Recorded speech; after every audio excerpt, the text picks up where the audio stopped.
Good evening everyone. आज की economic survey की इस क्लास में मैं आपका स्वागत करती हूँ। और आज की जो क्लास हम बात करने वाले हैं, लास्ट क्लास में हमने बात की थी कृषि से संबंधित कुछ योजनाओं की, कृषि विपणन की और उससे संबंधित योजनाओं की। तो आज की क्लास में हम बात करेंगे किसके बारे में? कृषि में राजस्थान में सिंचाई और जल संसाधन के बारे में। राजस्थान में जल संसाधनों की क्या स्थिति है उसके बारे में, राजस्थान में सिंचाई की स्थिति क्या है, विभिन्न प्रकार की सिंचाई परियोजनाओं के बारे में और उनमें भी मुख्य सिंचाई परियोजनाओं के बारे में आज की क्लास में हम बात करने जा रहे हैं। तो आज की क्लास में हम जो बात करेंगे उनमें कुछ महत्वपूर्ण टॉपिक हैं जिन पर हम बात करने वाले हैं। उन टॉपिक्स के बारे में अगर हम बात करें तो वो मुख्य टॉपिक हैं राजस्थान में जल संसाधन एवं प्रमुख सिंचाई परियोजनाएं। इन सिंचाई परियोजनाओं में बात करने से पहले मैं आपको एक बात बताना चाहूँगी कि इस क्लास में जितनी भी योजनाएं आपको बताई जाएगी आज की क्लास में, उससे डेफिनेटली आपको एक या दो प्रश्न किसी भी आने वाले एग्ज़ाम में मिलने वाले हैं। मैं ऐसा क्यों कह रही हूँ? क्योंकि आप अगर पिछले साल के पेपर्स को रिवाइज करेंगे, देखेंगे, तो आप पाएंगे कि इन योजनाओं में से बहुत सारे क्वेश्चंस पिछली एग्ज़ाम्स में पूछे गए हैं और संभावना ये है कि आगे आने वाले एग्ज़ाम्स में भी इससे प्रश्न पूछे जाएं। Good evening Dinesh.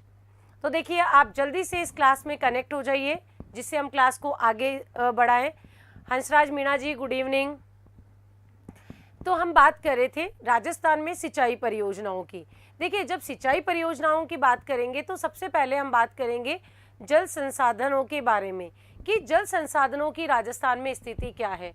जैसा आप सभी जानते हैं कि राजस्थान क्या है, एक मरुस्थलीय राज्य है जहां पर विपरीत जलवायु परिस्थितियां पाई जाती है और इन जलवायु विपरीत परिस्थितियों के कारण राजस्थान में जल संसाधनों की जो स्थिति है वो भी काफ़ी पिछड़ी हुई है। तो आज इस क्लास में, गुड इवनिंग आमिर। देखिए, आज इस क्लास में जो हम बात करने वाले हैं वो है राजस्थान में प्रमुख सिंचाई परियोजनाएं। कितने प्रकार की सिंचाई परियोजनाएं होंगी उनके बारे में, वह सिंचाई परियोजनाओं, मध्यम और लघु सिंचाई परियोजनाएं, जिसमें हम मुख्य रूप से देखेंगे परवन सिंचाई परियोजना के बारे में। फिर हम बात करने वाले हैं नर्मदा सिंचाई परियोजना के बारे में। फिर हम नवनेरा सिंचाई परियोजना के बारे में बात करेंगे। उसके बाद हम राजस्थान पूर्वी नहर परियोजना यानी ERCP के बारे में बात करने वाले हैं।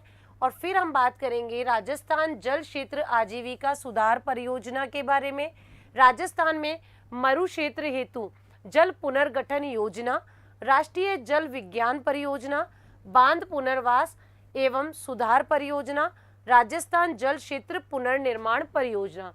डेफिनेटली आज की क्लास में से आप आने वाली जो परीक्षाएं हैं उनमें आपको एक प्रश्न ज़रूर मिलेगा। शीतल जी, गुड इवनिंग। तो सबसे पहले हम बात करेंगे कि राजस्थान में जल संसाधन की स्थिति क्या है उसके बारे में। देखिए बच्चों, जब तक हम जल संसाधनों की स्थिति के बारे में बात नहीं करेंगे तब तक हम ये नहीं समझ पाएंगे कि राजस्थान में सिंचाई की व्यवस्था या सिंचाई की क्या क्या प्रणाली है, किस किस प्रणाली का यूज़ किया जा रहा है।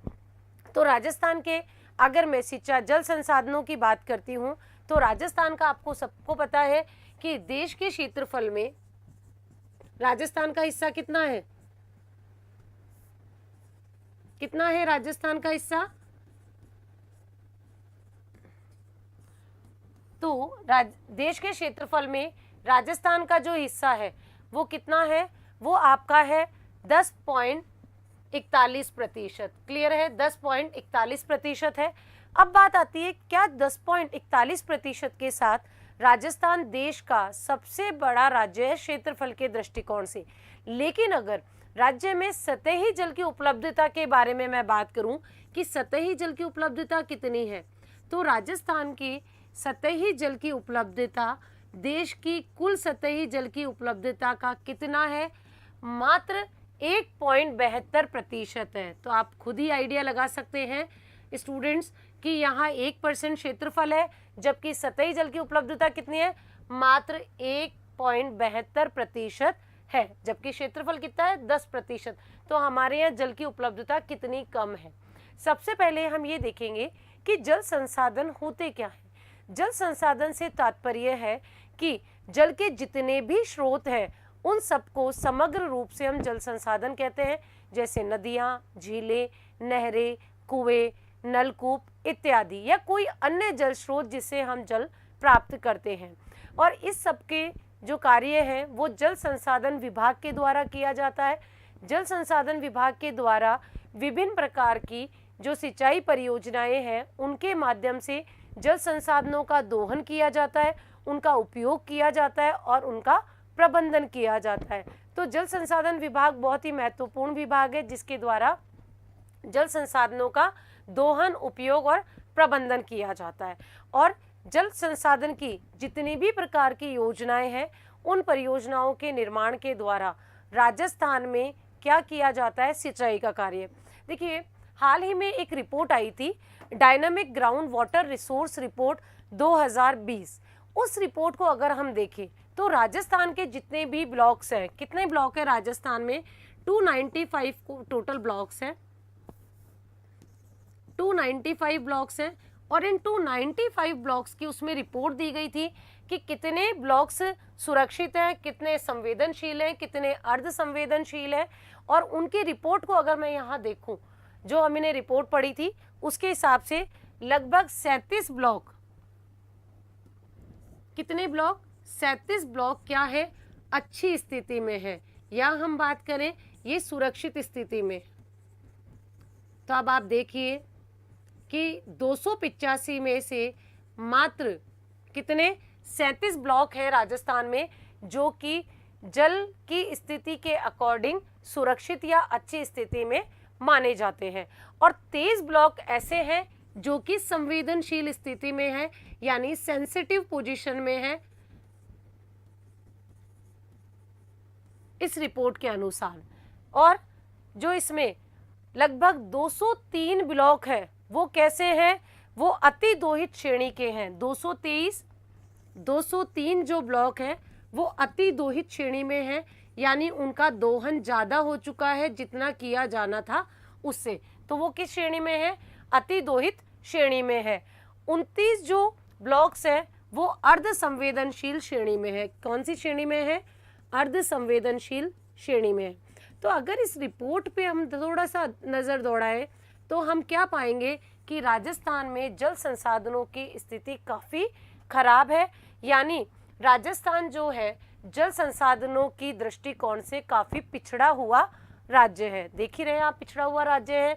295 तो टोटल ब्लॉक्स हैं, उसमें भी 37 मात्र क्या है, अच्छी या सुरक्षित स्थिति में है, 23 संवेदनशील स्थिति में है, 29 अर्ध संवेदनशील स्थिति में है और 203 अति दोहित, यानी जिनका दोहन उनकी क्षमता से ज़्यादा हो चुका है, उस कैटेगरी में है। और राजस्थान के जल संसाधनों के दृष्टिकोण से पिछड़ा होने के कारण राजस्थान में जो सिंचाई परियोजना है या जो सिंचाई की आवश्यकता है वो भी ज़्यादा है। ये ऐसा क्यों है कि राजस्थान जल संसाधनों के दृष्टिकोण से पिछड़ा हुआ क्यों है? उसका कारण है कि राजस्थान में जो कृषि के जो प्रदेश है वहाँ पर एक तो विपरीत जलवायु परिस्थितियाँ पाई जाती है, दूसरा यहाँ पर 12 नदियों का अभाव है। आप एक सिर्फ चंबल के अलावा राजस्थान में अन्य कोई भी नदी 12 नदी नहीं है। तो अगर 12 नदी नहीं है, भूमि को नमी नहीं मिल पाती, तो भूजल जो स्तर है वो लगातार क्या हो रहा है, नीचे जाता जा रहा है, जिससे राजस्थान जल संसाधनों की दृष्टिकोण से पिछड़ा हुआ राज्य माना जाता है। आई थिंक आपको क्लियर हो गया। देखिए, ये जो मैंने अभी आपको बताया वो आपके मेंस के जब आप आंसर राइटिंग करते हैं उसके लिए बहुत ही इंपॉर्टेंट है, क्योंकि प्रीलिम्स में तो डायरेक्ट फैक्चुअल क्वेश्चन पूछे जाते हैं, कौन से लाभान्वित जिले हैं या किस तरीके के प्रश्न आते हैं वो भी हम बात करेंगे। लेकिन जब मेंस की बात कर रहे हैं तो आपके माइंडसेट में एक फ्रेमवर्क होना चाहिए कि राजस्थान औद्योगिक दृष्टिकोण से पिछड़ा हुआ क्यों है। अगर इस आंसर को भी आप लिखना चाहते हैं तो यहाँ से आंसर निकल कर आता है, क्योंकि राजस्थान में जल संसाधन अच्छी प्रकार के नहीं है, इसलिए क्या है, 12 नदियाँ नहीं हैं, सिंचाई की व्यवस्था अच्छी नहीं है, इसलिए क्या है, यहाँ पर सिंचाई भी उतनी अच्छी, कृषि भी उतनी अच्छी नहीं है, या यहाँ आधारभूत संरचना का उतना विकास नहीं है, विद्युत की अवेलेबिलिटी नहीं है, सड़कें अच्छी नहीं है, तो ये एक फ्रेमवर्क है कि हमारे यहाँ जल संसाधनों की कितनी कमी पाई जाती है। आगे हम जो बात करेंगे वो हम करने वाले हैं जो सिंचाई परियोजनाएं हैं उनके बारे में। देखिए, सिंचाई जो परियोजनाएं हैं उनमें कितने प्रकार की सिंचाई परियोजनाएं हैं उनकी हम बात करें तो यहाँ पर सिंचाई परियोजनाओं में 3 प्रकार की सिंचाई परियोजनाएं हैं।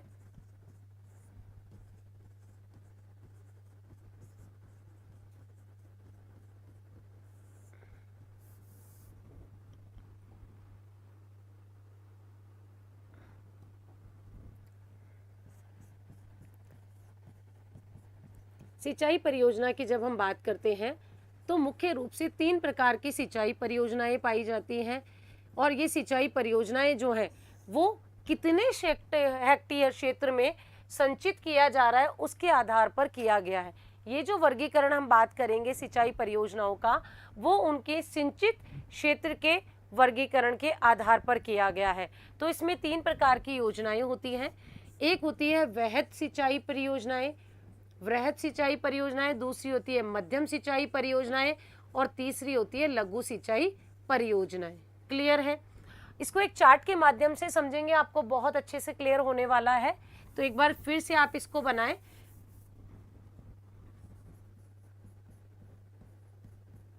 सिंचाई परियोजनाएं,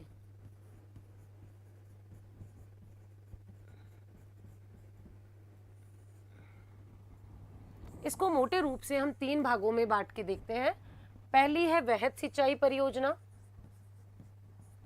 दूसरी है मध्यम सिंचाई परियोजना और तीसरी है लघु सिंचाई परियोजना। 3 प्रकार की परियोजनाएं होती हैं। उसमें से वृहद सिंचाई परियोजना यानी 10,000 हेक्टेयर से ज़्यादा, 10,000 हेक्टेयर से ज़्यादा क्षेत्र को सिंचित करने वाली योजना क्या कहलाती है? वृहद सिंचाई परियोजना कहलाती है। यानी 10,000 से अधिक हेक्टेयर तक भूमि को सिंचित करने वाली योजना। क्लियर हो गया आपको कि ये 10 हेक्टेयर से ज़्यादा क्षेत्र के लिए होती है, वो होती है वृहद सिंचाई परियोजना। दूसरी कैटेगरी है मध्यम सिंचाई परियोजना जो कि 2,000 से 10,000 हेक्टेयर क्षेत्र के लिए होती है। कितने? 2,000 से 10,000 हेक्टेयर क्षेत्र के लिए होती है। यहाँ हम पूरा नहीं लिखने वाले हैं कि भूमि सिंचित करने वाली योजना। क्लियर है? और लघु सिंचाई परियोजना ऐसी परियोजना होती है जो कि 0 से 2,000 हेक्टेयर तक की भूमि को सिंचित करती है। तो ये कितना हो गया? 0 से 2,000 हेक्टेयर तक की भूमि को सिंचित करने वाली योजनाएं। देखिए, अगर हम रिवर्स चले तो लघु क्या है? 0 से 2,000, फिर मध्यम क्या है? 2,000 से 10,000 और फिर वृहद क्या है? 10,000 हेक्टेयर से ज़्यादा भूमि को सिंचित करने वाली योजनाएं। तो मुख्यतः ये 3 प्रकार की योजनाएं होती हैं, सिंचाई परियोजनाएं होती हैं। इनको अगर आप देखो तो इसके तहत इकोनॉमिक सर्वे में अलग अलग रेट्स दिया गया है कि कितने प्रकार की योजनाएं तो वृहद होगी, कितनी मध्यम होगी और कितनी लघु होगी। वर्ष 2021-22 में विभिन्न सिंचाई परियोजनाएं जिसमें हमने IGNP को नहीं जोड़ा है, यानी इंदिरा गांधी नहर परियोजना के अलावा उसके निर्माण, जल दक्षता के सुधार और सूक्ष्म सिंचाई के लिए कई नई योजनाओं को लागू करने का प्रावधान किया गया है। तो वर्ष 2021-22 में अगर मैं बात करूं तो वृहद सिंचाई परियोजना में 7 परियोजनाओं की बात की गई है। कितनी परियोजनाओं की? 7। तो इम्पॉर्टेंट प्रश्न यही है प्रीलिम्स में कि वित्तीय वर्ष 2021-22 के तहत वृहद सिंचाई परियोजनाओं की संख्या कितनी है? तो कितनी है? 7 है। अब वो 7 कौन कौन सी है उनका हम नाम लिखेंगे कि कौन कौन सी 7 योजनाएं। उससे पहले हम देखते हैं कि मध्यम कितनी है। तो मध्यम सिंचाई परियोजनाओं की बात करूं तो ये टोटल कितनी है? देखो 5 है। ये 5 जो है इकोनॉमिक सर्वे में लिखी हुई है। आर्थिक समीक्षा आप पढ़ेंगे, इकोनॉमिक सर्वे आप पढ़ेंगे तो यहाँ 5 है। लेकिन अगर आप गवर्नमेंट की वेबसाइट देखेंगे, जल संसाधन मंत्रालय विभाग की वेबसाइट देखेंगे तो उस पर क्या दिया हुआ है? आपका 6 दिया हुआ है। तो अगर आप इकोनॉमिक सर्वे के अकॉर्डिंग चलते हैं तो मध्यम परियोजनाएं कितनी है? 5। और अगर हम गवर्नमेंट वेबसाइट यानी जल संसाधन विभाग की वेबसाइट देखते हैं तो योजनाएं कितनी है? 6 है। फिर हम बात करते हैं लघु सिंचाई परियोजनाओं की। तो लघु सिंचाई परियोजनाओं की जो कुल संख्या है वो कितनी है, तो वो आपकी लघु सिंचाई परियोजनाओं की कुल संख्या, अगर मैं इकोनॉमिक सर्वे के अकॉर्डिंग बात करूं तो वो कितनी है, आपकी 41 है। लेकिन अगर मैं गवर्नमेंट की वेबसाइट के अकॉर्डिंग बात करूं तो वो संख्या कितनी है, 46। अब आपको लग रहा होगा कि मैम आप दो चीज़ें बता रहे हैं, ये मैं आपको कंफ्यूजन क्लियर करने के लिए बता रही हूँ बच्चों, क्योंकि जब आप इकोनॉमिक सर्वे के बाद किसी भी वेबसाइट पे देखोगे या कहीं और नोट्स पढ़ोगे तो कुछ जगह मध्यम सिंचाई परियोजनाएं कितनी दिखेगी आपको, 6। फिर आपको लगेगा मैम ने तो 5 ही बताई थी, तो हम 5 भी पढ़ेंगे और 6 भी पढ़ेंगे। यहाँ पर अगर मैं बात करूँ तो कितनी है इकोनॉमिक सर्वे में, टोटल 41 है, जबकि वेबसाइट की बात करूँ तो टोटल कितनी है, 46 है। तो उन सब के बारे में हम आगे बात करते हैं। सबसे पहले हम बात करेंगे वृहद सिंचाई परियोजनाओं के बारे में, ठीक है। तो सबसे पहले जिस वृहद सिंचाई परियोजनाओं में, हम पहले 7 के नाम याद करेंगे। देखिए, सबसे पहले हमें 7 के नाम याद करने हैं, फिर उनमें से जो इम्पोर्टेंट है उनको हम 1 बाय 1 करके देखने वाले हैं। तो पहले सबसे पहले हम बात करेंगे वृहद सिंचाई परियोजनाओं में। आप सब साथ साथ लिखते जाइए और साथ साथ अपने कमेंट्स बॉक्स में मैं सबका देखूंगी कि किस किस ने कितना रिवाइज किया है, और जो जो मैं योजनाएं बोलती जा रही हूँ उसको आपको साथ ही लिखते जाना है। तो वृहद सिंचाई परियोजनाओं में 7 कौन सी है,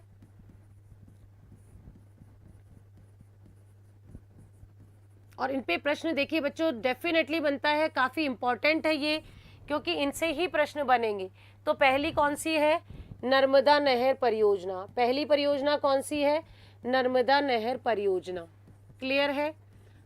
दूसरी हम बात करते हैं मुख्य परियोजना की, इनके बारे में डिटेल से बात करेंगे। पहले हम एक बार 7 को याद करेंगे, फिर है परवन नहर परियोजना, ठीक है। फिर तीसरी है धौलपुर लिफ्ट नहर परियोजना। तीसरी क्या है, धौलपुर लिफ्ट नहर परियोजना। चौथी जो इंपॉर्टेंट योजना है वो है राजस्थान के मरु क्षेत्र में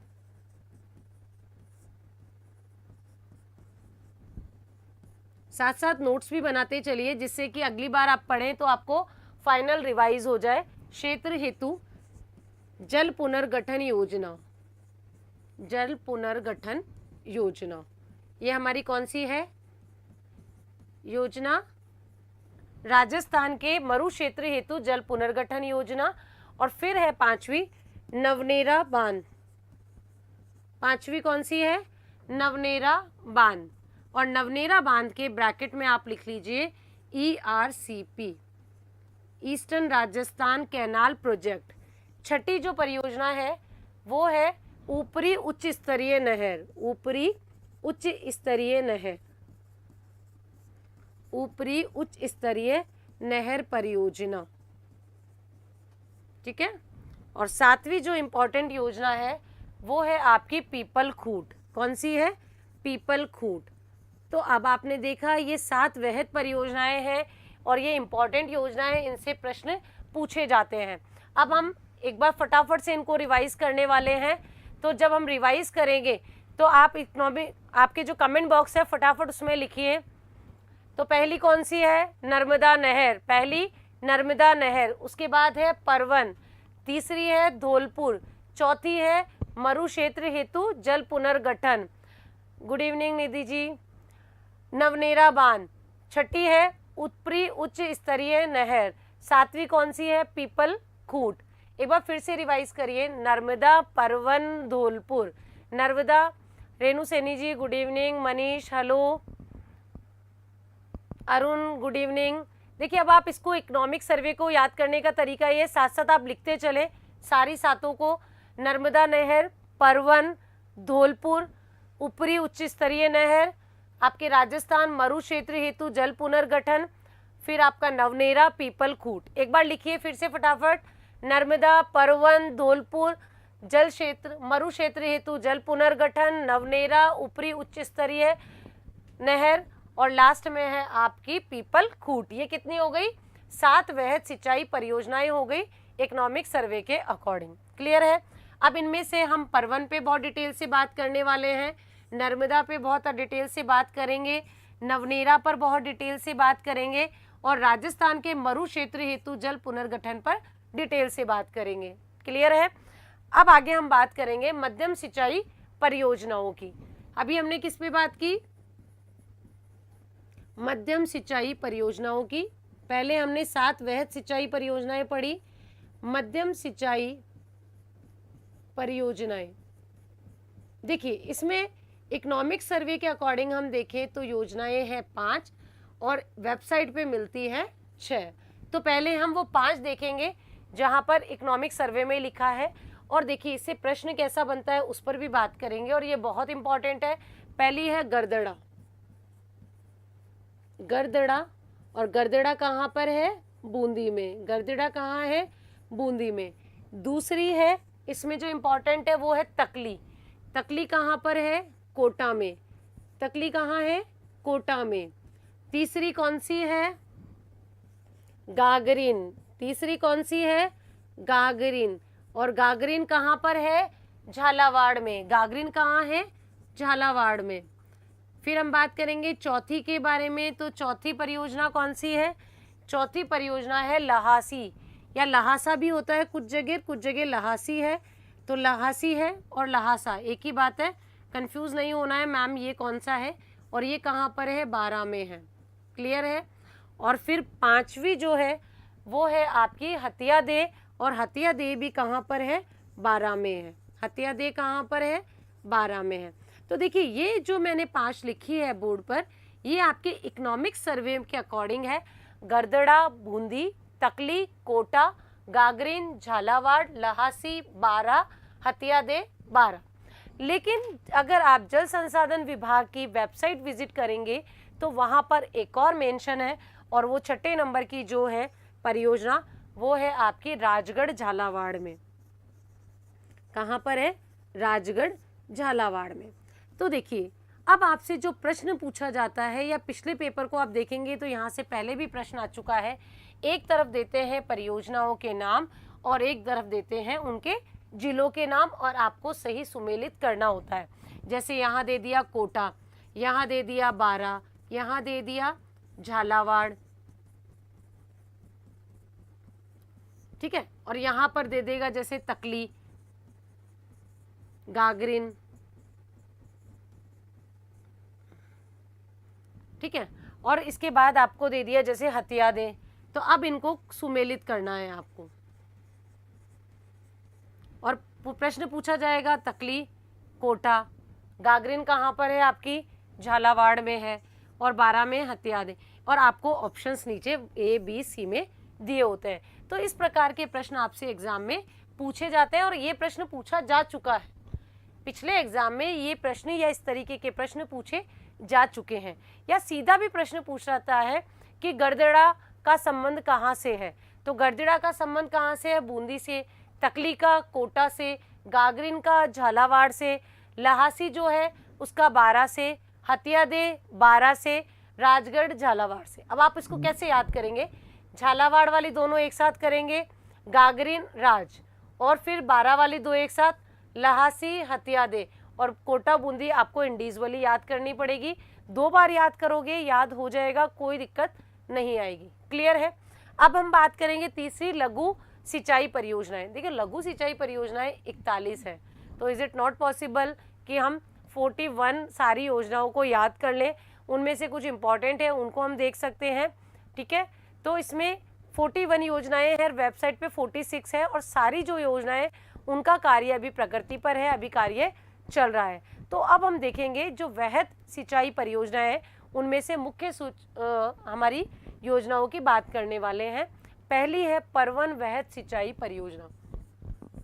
सबसे पहले बात करेंगे परवन वृहद सिंचाई परियोजना के बारे में। देखिए बच्चों प्रश्न कैसे पूछा जाता है, पहले इसको देखिए कि कोई भी परियोजना है, और ये सारी जब आपने बोल दिया वृहद परियोजना है, इसका मतलब कैसी है? बहुउद्देशीय परियोजना है। कैसी योजना है? बहुउद्देशीय, मल्टीपर्पस। और मल्टीपर्पस की जब हम बात करते हैं तो उससे बहुत सारे हमारे उद्देश्य या पर्पस सॉल्व होते हैं, बहुत सारे ऑब्जेक्टिव सॉल्व होते हैं। और वो ऑब्जेक्टिव कैसे हैं? हमें सिंचाई परियोजना से क्या मिलता है? सिंचाई का जल, फिर हमें मिलता है पेयजल, और तीसरा हमारा होता है विद्युत। तो किसी भी सिंचाई परियोजना से जो कि बहुउद्देशीय है, या तो हमें सिंचाई के लिए जल मिलेगा, या हमें उससे क्या मिलेगा, पेयजल मिलेगा, पीने का पानी, या फिर क्या मिलेगी, विद्युत मिलेगी। तो इन तीनों के उद्देश्य से ही प्रश्न बनते हैं। सिंचाई की जब हम बात करें तो कितने जिले लाभान्वित हो रहे हैं ये देखा जाएगा। पेयजल की हम बात करें, जिलों के साथ इसमें क्षेत्रफल भी आ जाता है कि कितना हेक्टेयर क्षेत्रफल कवर किया गया है, इससे प्रश्न पूछे जाते हैं। फिर हम बात करें पेयजल की तो कितने जिले, ठीक है, या कितने गांवों को पेयजल की आपूर्ति हो रही है, ये प्रश्न बनता है। विद्युत की बात करें तो कितने पानी से कितनी विद्युत का निर्माण हो रहा है, यानी विद्युत उत्पादन कितना हो रहा है, यही प्रश्न पूछे जाते हैं किसके अकॉर्डिंग, प्रीलिम्स के अकॉर्डिंग। तो अगर मैं प्री या ऑब्जेक्टिव पेपर की बात करूं तो पूछा जाएगा किसी पर्टिकुलर योजना के कितने लाभान्वित जिले हैं, ये पूछा जाएगा। पेयजल कहाँ को मिल रहा है, सिंचाई कितने क्षेत्रफल में हो रही है, बिजली उत्पादन कितना हो रहा है, उसकी अवधि कितनी है, ये सारे प्रश्न पूछे जाते हैं। या फिर कुछ योजनाओं में अगर फंडिंग बाहर से हो रही है तो उस पर पूछा जाएगा वित्त पोषण से रिलेटेड प्रश्न कि भाई इसका वित्त पोषण कहाँ से हो रहा है, उस पर प्रश्न पूछे जाते हैं। और ये सारे जो प्रश्न हैं प्रीलिम्स के लिए इम्पॉर्टेंट है। मेंस में जो प्रश्न पूछे जाते हैं वो सीधे पूछे जाते हैं परवन वह सिंचाई परियोजना, या 20 वर्ड्स या 50 वर्ड्स में आपको लिखना होता है। तो उसमें आपको सारे डायमेंशंस कवर करने हैं, आपको ये सारे डायमेंशंस मेंस के लिए कवर करने हैं। अगर पूछा जाता है नर्मदा नहर परियोजना तो आपको सिंचाई के बारे में बताना है, पेयजल भी बताना है, विद्युत भी बताना है, वित्त पोषण भी बताना है, और अगर कोई वो योजना कहाँ स्थित है ये भी उसमें मेंशन करना है। तो आई थिंक क्लियर हो गया आपको। अगर अवधि दे रखी है तो उससे अवधि से रिलेटेड चीज़ें भी उसमें मेंशन करनी है। क्लियर हो गया कैसे प्रश्न पूछे जाते हैं। अब हम बात कर रहे हैं परवन वह सिंचाई परियोजनाओं की।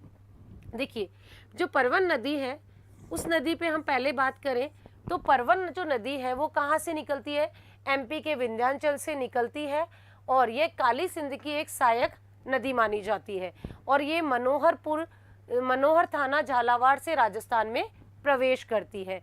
बेसिकली ये एक बहुउद्देशीय सिंचाई परियोजना है जो परवन नदी झालावाड़ पर स्थित है या निर्माणाधीन है, अभी पूरी नहीं हुई है। सबसे पहले देखेंगे हम पेयजल कहाँ मिलता है इस योजना से। तो अगर मैं पेयजल की बात करूं तो इसके द्वारा जो पेयजल है वह झालावाड़, कोटा और बारां, झालावाड़, बारां और कोटा 3 जिले हैं, और इन 3 जिलों के 1821 गांवों को क्या मिलती है, पेयजल की सुविधा यानी पीने का पानी मिलता है इस सिंचाई परियोजना से। फिर हम बात करेंगे सिंचाई की। अगली बात हम किसकी करने वाले हैं, सिंचाई की। तो इसके माध्यम से इन तीनों जिलों झालावाड़, बारां और कोटा, झालावाड़, बारां और कोटा, जब सिंचाई की बात कर रहे हैं तो किसकी बात करेंगे, क्षेत्रफल की। तो झालावाड़, बारां और कोटा के 637 गांवों के कितने क्षेत्रफल में सिंचाई की सुविधा हो रही है, 2,01,400 हेक्टेयर क्षेत्र में। ये HQ हेक्टेयर के लिए मैंने लगाया है। क्लियर है, यानी इस योजना से झालावाड़, बारां और कोटा के 637 गांवों के 2,01,400 हेक्टेयर क्षेत्र में सिंचाई की सुविधा उपलब्ध हो रही है। क्लियर हो गया। अब बात आती है विद्युत उत्पादन की। तो विद्युत उत्पादन की अगर हम बात करें तो इस योजना से कुल कितना विद्युत उत्पादन हो रहा है, तो इस योजना के माध्यम से कुल 2970 मेगावाट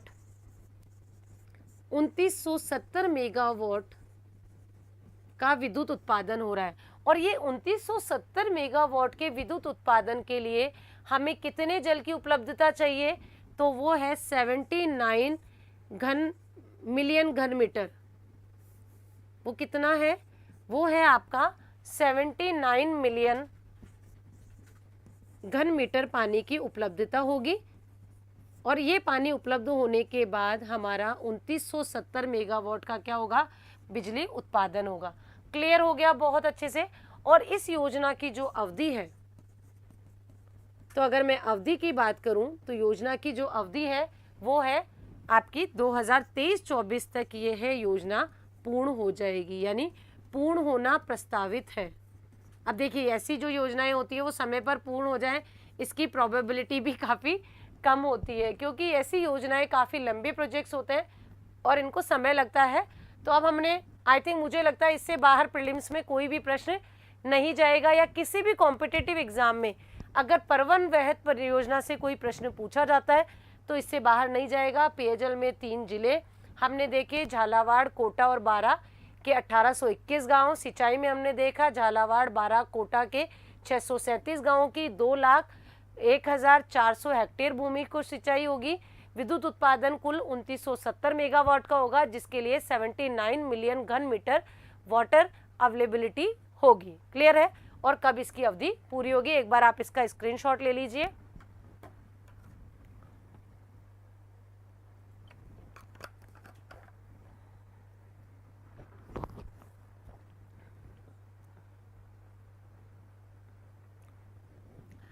स्टडी बॉय बोल रहे हैं मैम आपने मेरी प्रॉब्लम का सॉल्यूशन ढूंढा क्या?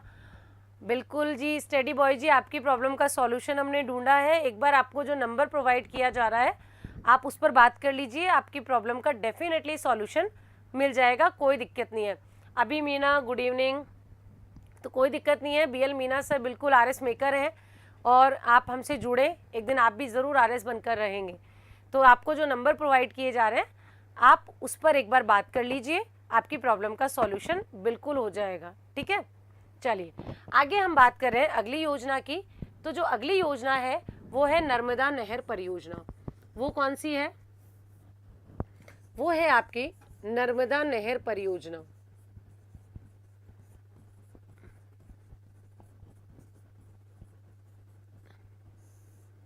नर्मदा नहर परियोजना में भी हम उन्हीं सारे एस्पेक्ट्स को देखने वाले हैं। तो अगर मैं उनकी बात करूं तो पहले हम बात करेंगे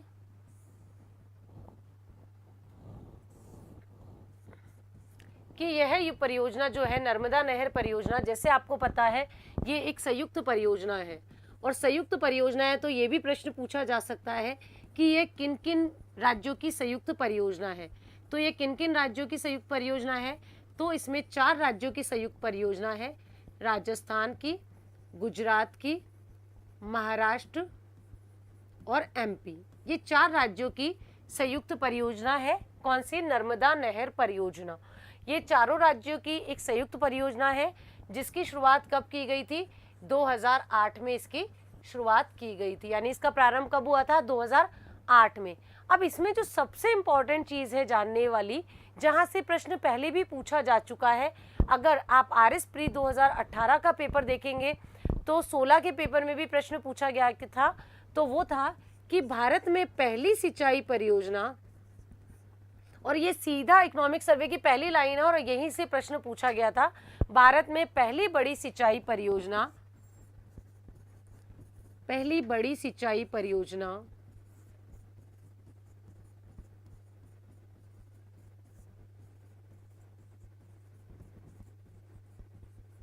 जिसमें क्या किया गया है? भारत की पहली बड़ी सिंचाई परियोजना जिसके माध्यम से स्प्रिंकलर सिंचाई को क्या किया गया है?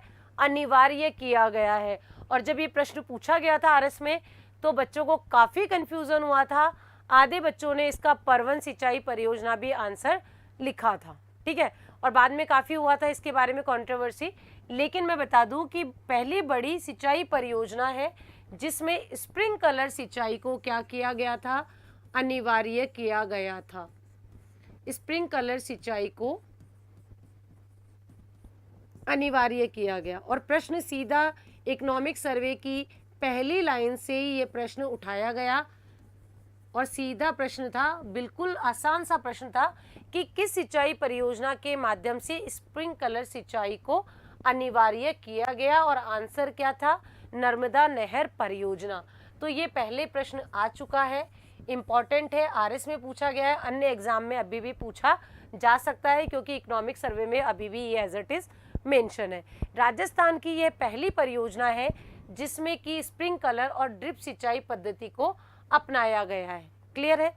अब हम बात कर रहे हैं इसमें सिंचाई के लिए। तो सिंचाई की अगर मैं बात करूं तो इसमें कितने जिलों में सिंचाई की सुविधा की गई है, कितने क्षेत्र में? तो इसके तहत बाड़मेर और जालोर 2 जिले हैं, बाड़मेर व जालोर 2 जिलों की कितने क्षेत्रफल में 2.46 लाख हेक्टेयर क्षेत्र में सिंचाई की सुविधा प्रदान की गई है। कितने? 2.46 लाख या 2.46 लाख हेक्टेयर्स में क्या की गई है? सिंचाई की सुविधा उपलब्ध की गई है। लेकिन वो सिंचाई कैसी होगी?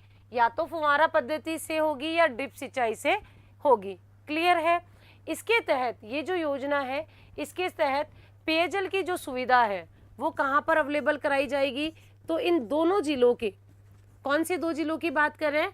बाड़मेर और जालोर के 336 गांवों को पेयजल, बाड़मेर व जालोर जिले के,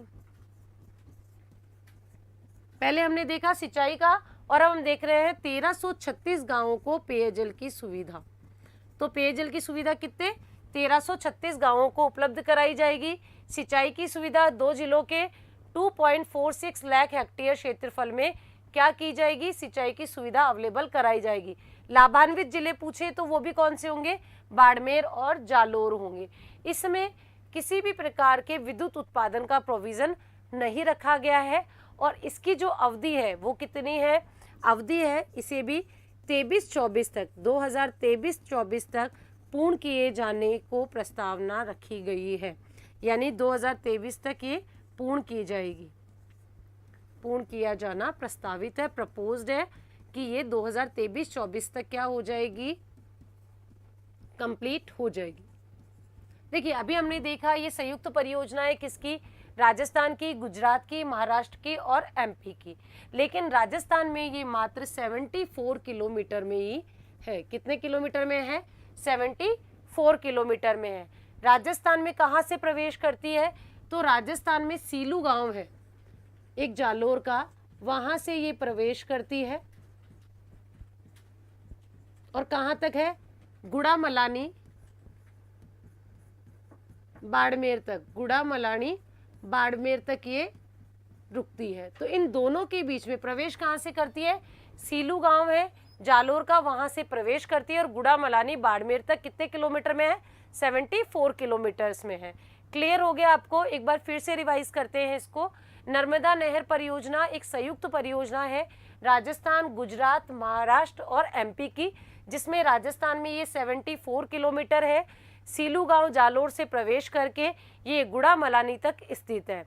इसके लाभान्वित जिलों में 2 जिले हैं, बाड़मेर और जालोर।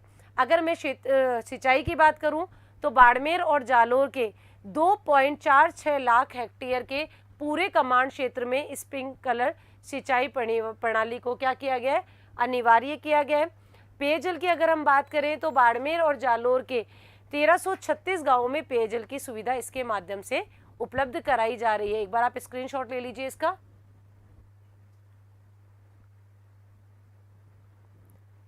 चलिए अगली जो योजना जिसके बारे में हम बात करेंगे वो है नवनेरा बैराज। देखिए ये इंपॉर्टेंट कैसे है? नवनेरा बैराज, इसमें जो सबसे इंपॉर्टेंट चीज है वो इकोनॉमिक सर्वे की पहली लाइन में ही लिखी है इसके बारे में, और वो है कि यह परियोजना ERCP का एक अभिन्न हिस्सा होगी। यानी इसे भी ERCP राजस्थान पूर्वी नहर परियोजना का एक हिस्सा बनाया गया है। तो अगर मैं बात करूं तो सबसे पहली लाइन ये जो इसमें लिखी है वही इसका एक महत्वपूर्ण प्रश्न है कि यह परियोजना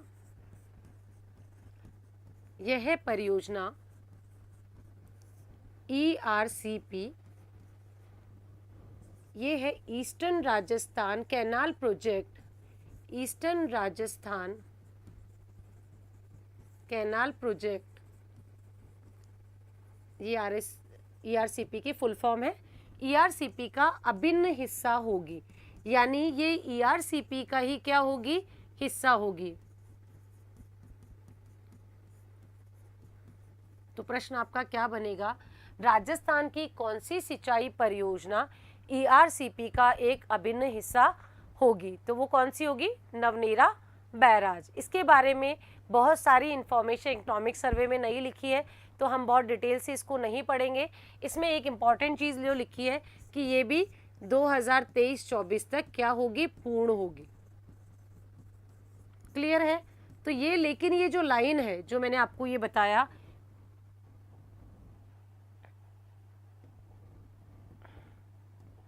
ये लाइन आप बिल्कुल रट लीजिए, क्योंकि ये प्रश्न काफ़ी इम्पॉर्टेंट है और ये कैसे भी पूछा जाएगा।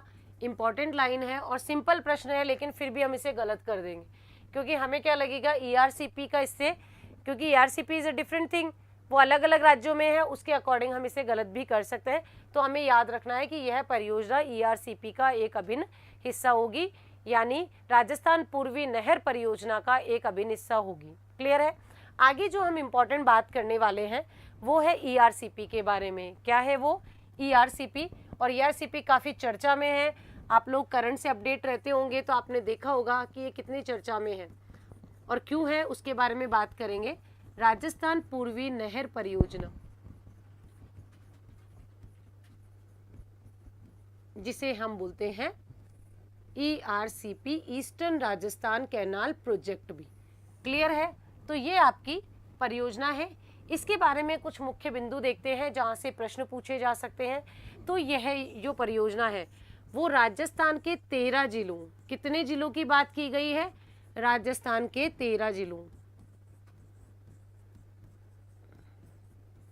कितने जिलों में संचालित होगी? 13 जिलों में। नाम से पता चल रहा है पूर्वी राजस्थान।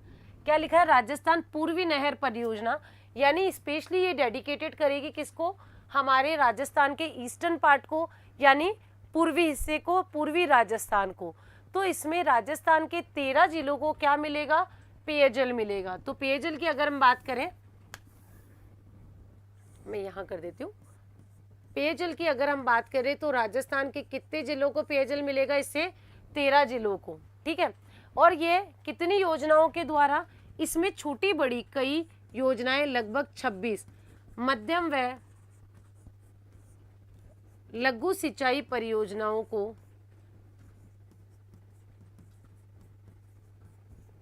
शामिल किया गया है। कितनी योजनाओं को शामिल किया गया है? 26, यानी 26 योजनाओं को इसमें शामिल किया गया है। यानी राजस्थान के 13 जिलों को पेयजल व 26 बड़ी व मध्यम, बड़ी व मध्यम है ये, बड़ी एवं मध्यम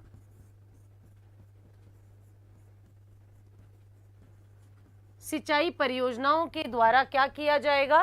सिंचाई। तो हम सिंचाई का अगर देखें तो कितने क्षेत्र में? राज्य तो कितने होंगे? राज्य तो एक होगा, जिले होंगे 13। तो 13 जिलों के कितने क्षेत्रफल में? कितने क्षेत्रफल में? 2.8 लाख हेक्टेयर। 2.8 लाख हेक्टेयर क्षेत्र में सिंचाई की सुविधा प्रदान की जाएगी। कितने जिलों के? 13 जिलों के। और पेयजल भी कितने? 13 जिलों के। कितनी सिंचाई परियोजनाओं के माध्यम से? तो ये जो सिंचाई की सुविधा है वो 26 सिंचाई परियोजनाओं के माध्यम से उपलब्ध कराई जाएगी। अब जो इसमें इम्पॉर्टेंट चीज़ है कि यह जो परियोजना है इसमें 13 जिले कवर किए गए ईस्टर्न पार्ट के, और उस जो जिले हैं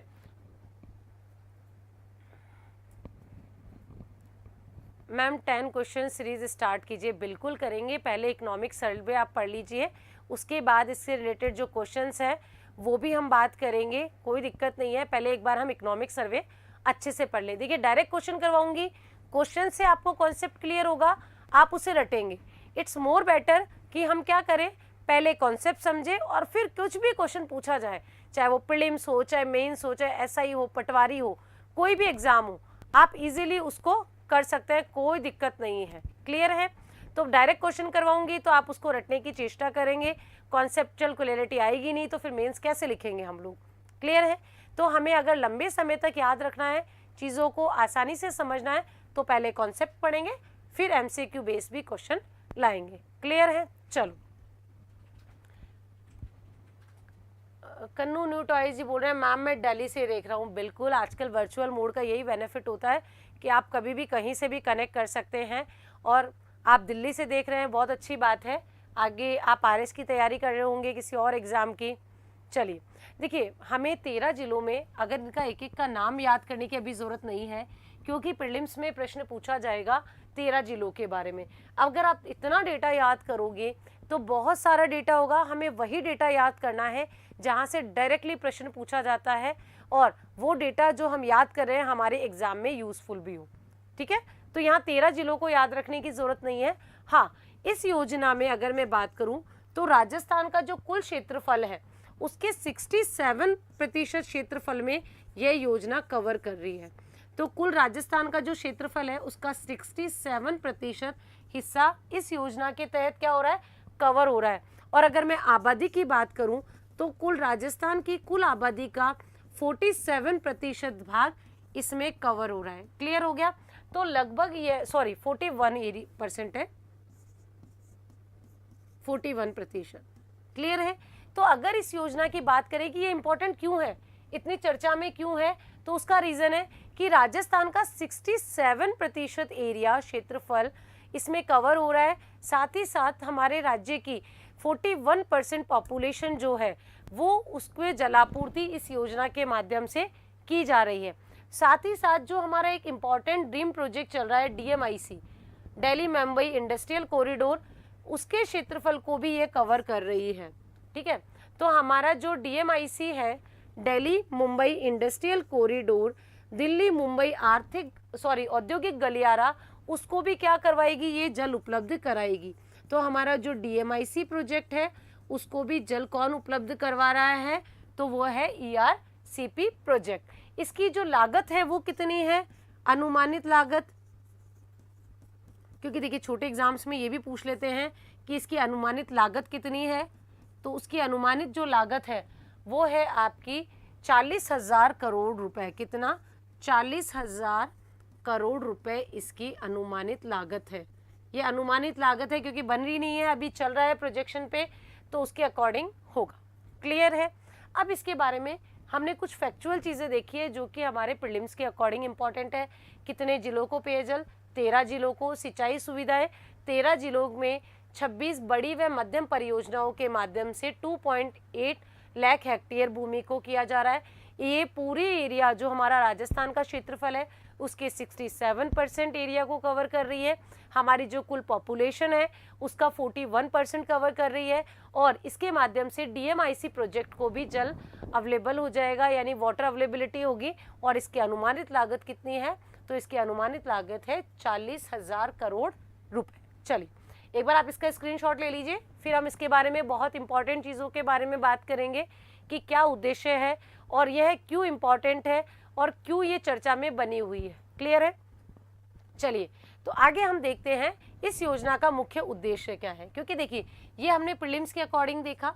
अब अगर हम बात करें मेंस के अकॉर्डिंग, तो RS मेंस में अगर पूछा जाता है तो इस योजना का जो मुख्य उद्देश्य है वो है कि दक्षिणी राजस्थान में जो बहने वाली चंबल नदी है, हमारी जो चंबल नदी है जो कहाँ बहती है, दक्षिणी राजस्थान में बहती है।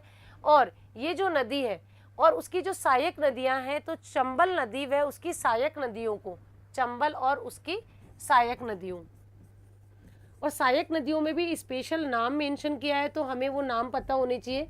और वो जो नदियां हैं उनके नाम को भी प्रश्न पूछे जा सकते हैं। तो चंबल व उसकी सहायक नदी जैसे कुन्नू, पार्वती और काली सिंध, कौन सी है, कुन्नू, पार्वती और काली सिंध।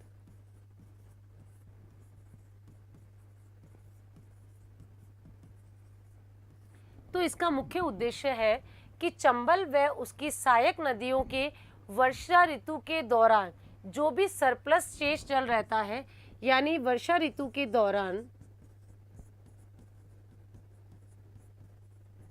अधिशेष जल का प्रयोग करना, यानी अधिशेष मतलब सरप्लस वाटर का, अधिशेष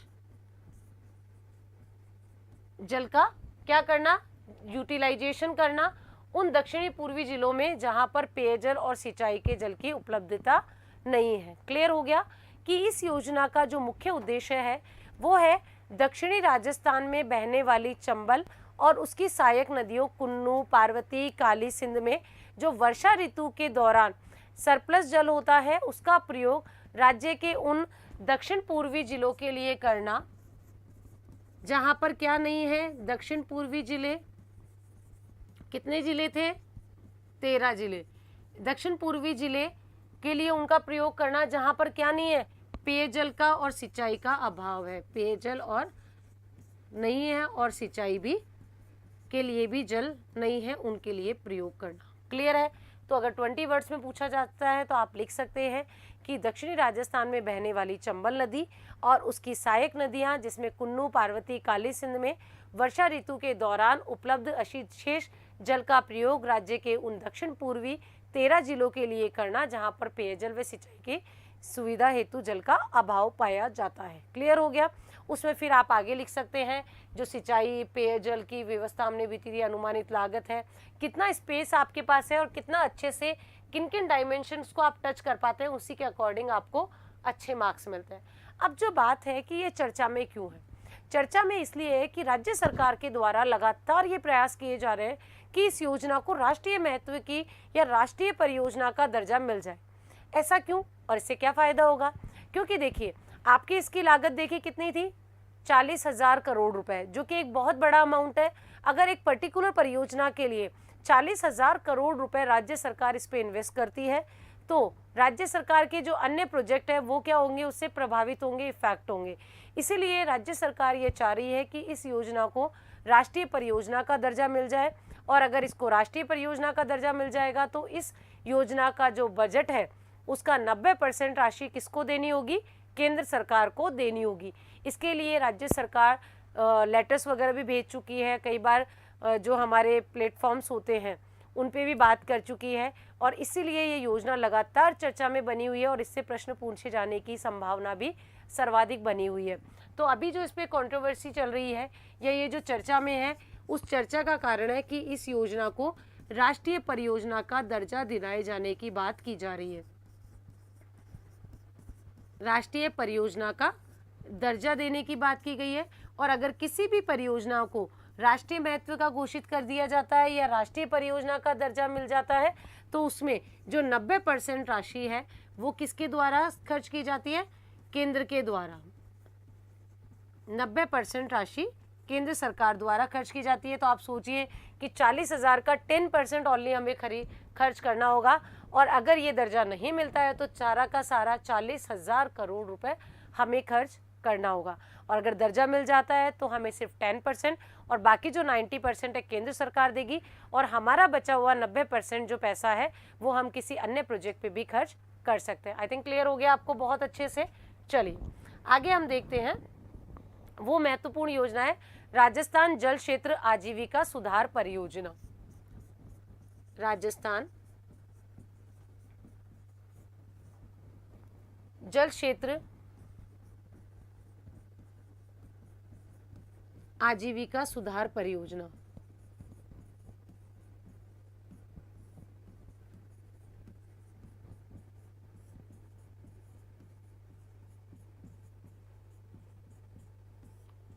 तो इस योजना के कुछ महत्वपूर्ण बिंदुओं पर हम बात करते हैं। तो सबसे इंपॉर्टेंट चीज है कि इस योजना का वित्त पोषण कौन कर रहा है, क्योंकि बाकी का तो हमने वित्त पोषण नहीं देखा क्योंकि राज्य सरकार ही पूरा पैसा लगा रही थी इसलिए, लेकिन इस योजना का जो वित्त पोषण है वो जायका के द्वारा किया जा रहा है। किसके द्वारा? जायका के द्वारा। क्या है जायका? जायका है जापान इंटरनेशनल कॉरपोरेशन एजेंसी। ये है जापान इंटरनेशनल कॉरपोरेशन एजेंसी।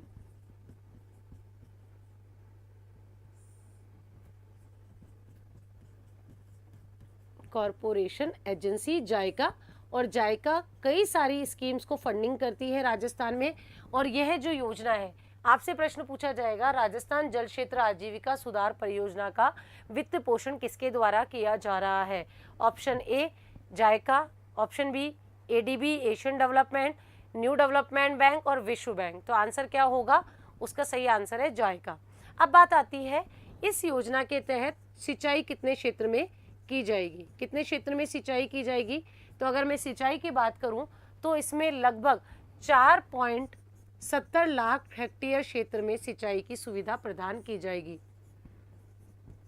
कितने क्षेत्र में? 4.70 लाख हेक्टेयर क्षेत्र में सिंचाई की सुविधा प्रदान की जाएगी। क्लियर हो गया। उसकी जल दक्षता में वृद्धि करना। अब ये बात है कि यह योजना 2 चरणों में चल रही है, तो इस योजना के कितने चरण हैं? इस योजना के 2 चरण हैं। एक है प्रथम चरण। प्रथम चरण में कितने जिलों को कवर किया गया है और द्वितीय में कितने को कवर किया गया है वो हम देखेंगे। और दोनों चरणों के लिए अलग अलग ऋण समझौते किए गए हैं। क्या किए गए? अलग अलग ऋण समझौते किए गए हैं। यानी प्रथम चरण के लिए अलग से ऋण समझौता और द्वितीय चरण के लिए अलग से ऋण समझौता किया गया है। पहले चरण में कुल 21 जिले शामिल है। कितने जिले शामिल हैं? 21 जिले। देखो टोटल जिलों की बात करूं तो टोटल जिले हैं वो तो 27 है। और इसमें कितनी योजनाएं शामिल हैं? अगर मैं टोटल जिलों की बात करती हूँ इस योजना के तहत तो टोटल जिले तो 27 हैं और 27 जिलों में 137 सिंचाई परियोजनाओं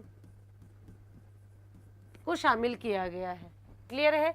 तो इसमें 27 जिलों में 137 सिंचाई परियोजनाओं के जीर्णोद्धार का या नवीनीकरण का कार्य इसके तहत किया जा रहा है।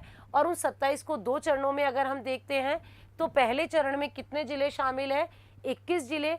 और 21 जिलों में 2,62,000 यानी 2.62 लाख हेक्टेयर 2.62 लाख हेक्टेयर क्षेत्र में क्या किया जाएगा?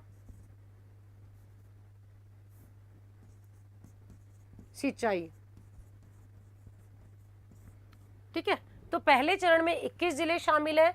21 जिले की 2.62 लाख हेक्टेयर सिंचित क्षेत्र को कवर किया गया है और इसमें लगभग 65 लघु सिंचाई परियोजनाओं पर जीर्णोद्धार का कार्य किया गया है। 65 लघु सिंचाई परियोजनाओं के जीर्णोद्धार का कार्य इसमें किया गया है। देखिए जीर्णोद्धार का कार्य किया गया है।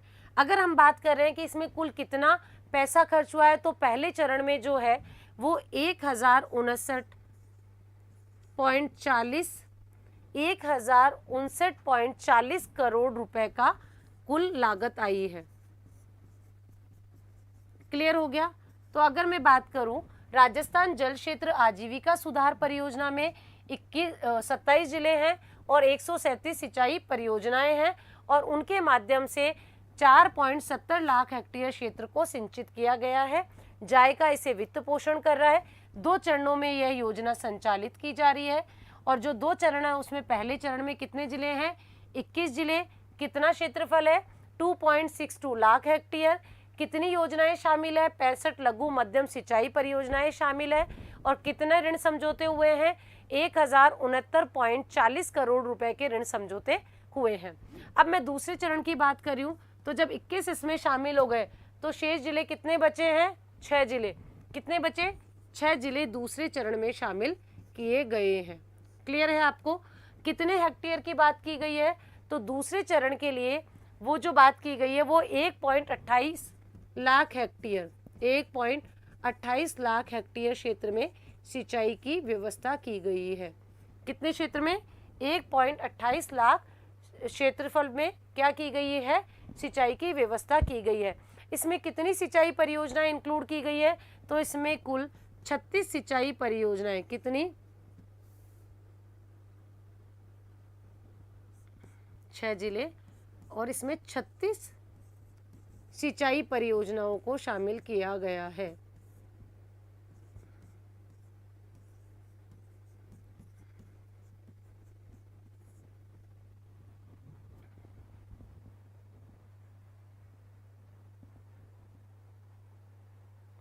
क्लियर है? तो इसमें कितनी 36 सिंचाई परियोजनाओं को शामिल किया गया है। इसका क्षेत्रफल है 1.28 लाख। इसकी अगर मैं बात करूं इसमें अमाउंट की तो इसके लिए जो टोटल अमाउंट है वो है 481 करोड़ रुपए का और दोनों के लिए अलग अलग समझौते हुए थे। तो इसके लिए ऋण समझौता अलग और इसके लिए ऋण समझौता अलग किया गया था। इसकी अवधि के बारे में अगर मैं बात करूं तो इसकी जो कुल अवधि है वो कितनी है?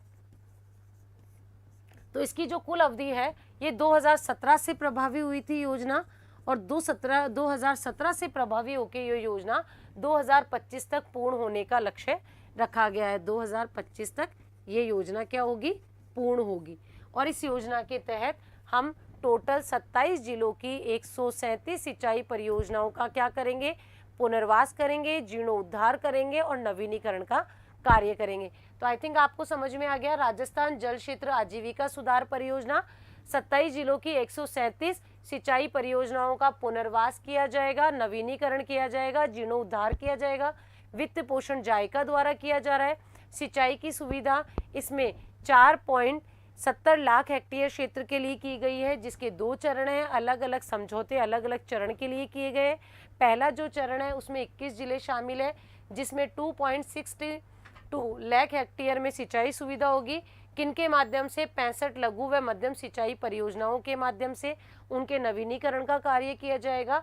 और इसके लिए जो अमाउंट है वो 1069.40 करोड़ रुपए है। द्वितीय चरण में 6 जिले शामिल है, जिसमें 1.28 लाख हेक्टेयर में क्या की जाएगी, सिंचाई सुविधा प्रदान की जाएगी और उसमें 36 सिंचाई परियोजनाओं को शामिल किया गया है। और इसके लिए जो बजट है वो है 481 करोड़ रुपए और इसकी जो अवधि है 2017 से ये प्रभावी हुई थी और 2025 तक पूर्ण होने का लक्ष्य रखा गया। आई थिंक क्लियर हो गया। एक बार पूरा स्क्रीनशॉट ले लीजिए आप।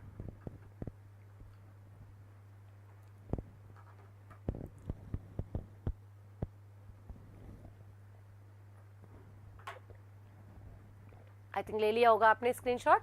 चलिए आगे बढ़ते हैं। देखिए अगली जो योजना है वो है राजस्थान के मरु क्षेत्र हेतु जल पुनर्गठन योजना। राजस्थान के मरु क्षेत्र आपको पता ही है राजस्थान का कौन सा क्षेत्र है, मरु क्षेत्र हेतु जल पुनर्गठन योजना।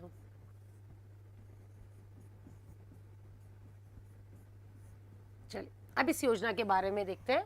देखिए ये जो योजना है राजस्थान के मरु क्षेत्र हेतु जल पुनर्गठन योजना, ये बेसिकली क्या है, जो मरु क्षेत्र है हमारा, मरु क्षेत्र कौन सा है हमारा, राजस्थान का पश्चिमी क्षेत्र, यानी राजस्थान का जैसलमेर वाला एरिया, इन सब जिलों के लिए बात की गई है।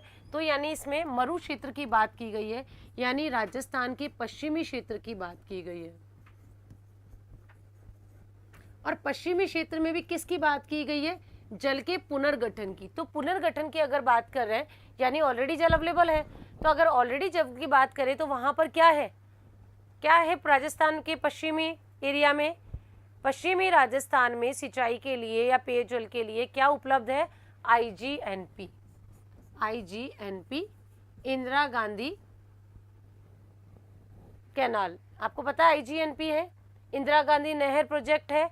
तो ये जो इंदिरा गांधी नहर परियोजना है ये पश्चिमी राजस्थान की जीवन रेखा है और इसी के पुनर्गठन के लिए, इसी के पुनर्वास के लिए यह योजना चलाई जा रही है। तो इसका मुख्य उद्देश्य क्या है इस योजना का कि IGNP के प्रथम चरण के, IGNP के राजस्थान इंदिरा गांधी नहर परियोजना, इसका पूरा नाम है, इंदिरा गांधी नहर परियोजना के प्रथम चरण के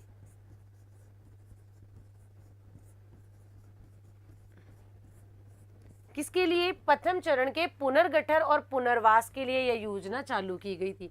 पुनर्वास और पुनर्गठन के लिए।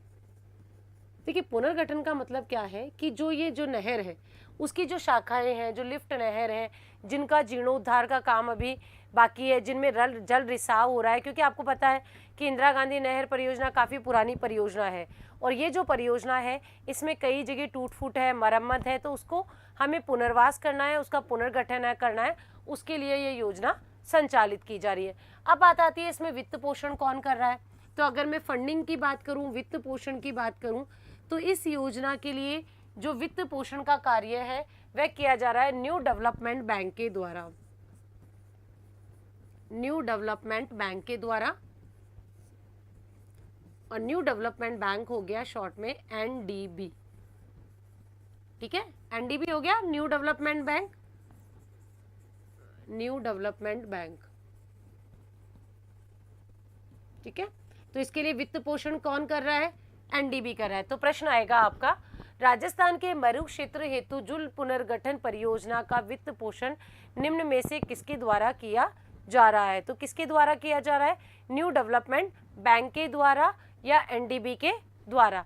अब इसका जो लाभ है, इसके देखिए, इसमें अब सिंचाई की तो बात ही नहीं है, क्योंकि ये तो ऑलरेडी पुनर्वास कर रहा है, जल का पुनर्गठन कर रहा है, ठीक है। तो इसका जो लाभ है वो कितने जिलों को मिल रहा है? 10 जिलों को मिल रहा है।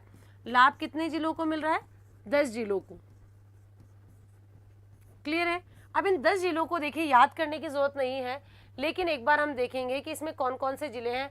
आपको अपने आप याद हो जाएगा, क्योंकि बहुत ही आसान है ये जिले याद करना। पहले अगर अपन मैप के हिसाब से देखेंगे तो पहले जिले लिख लेते हैं, फिर उसके बाद मैप के हिसाब से इसको देखेंगे। तो इसमें कुछ महत्वपूर्ण जिले हैं, और वो महत्वपूर्ण जिले हैं जैसे श्री गंगानगर। मैं इसको SNG लिखूं, श्री गंगानगर लिख दूं, क्लियर हो जाएगा। फिर उसके बाद आपका हो गया हनुमानगढ़, फिर आपका हो गया चूरू।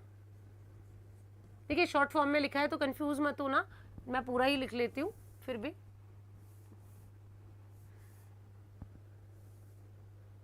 चलिए, जैसे श्री गंगानगर, तो गंगानगर, फिर है हनुमानगढ़,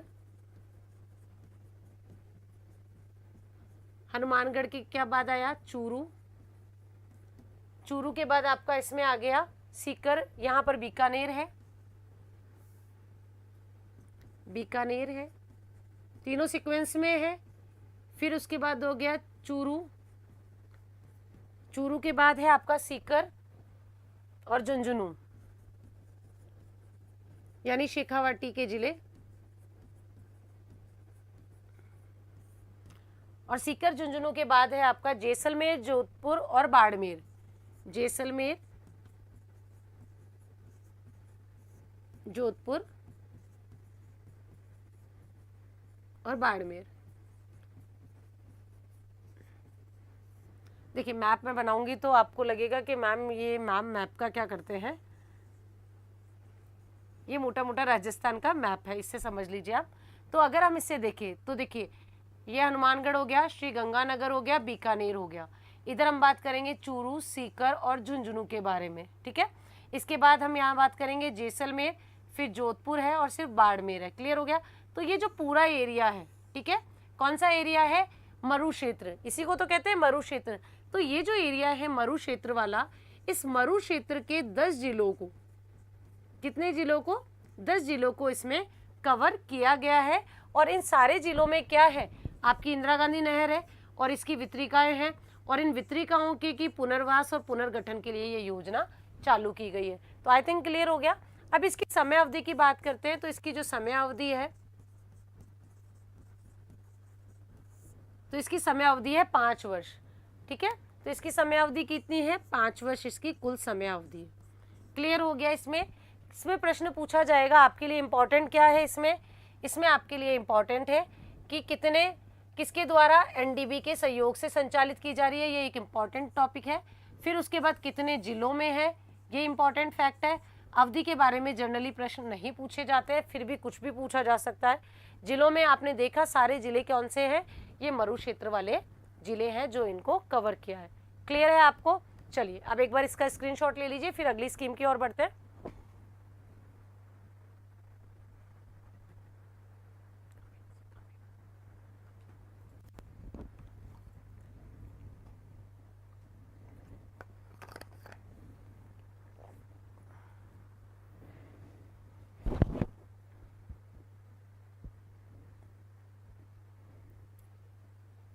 मैंने कहाँ 9 लिखा है?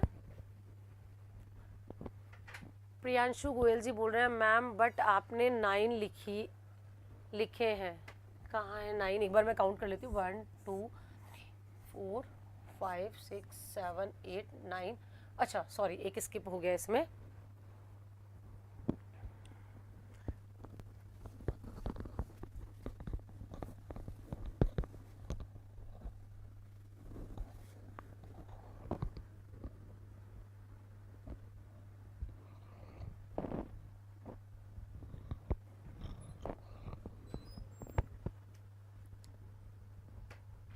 आई थिंक आपने स्क्रीनशॉट ले लिया होगा।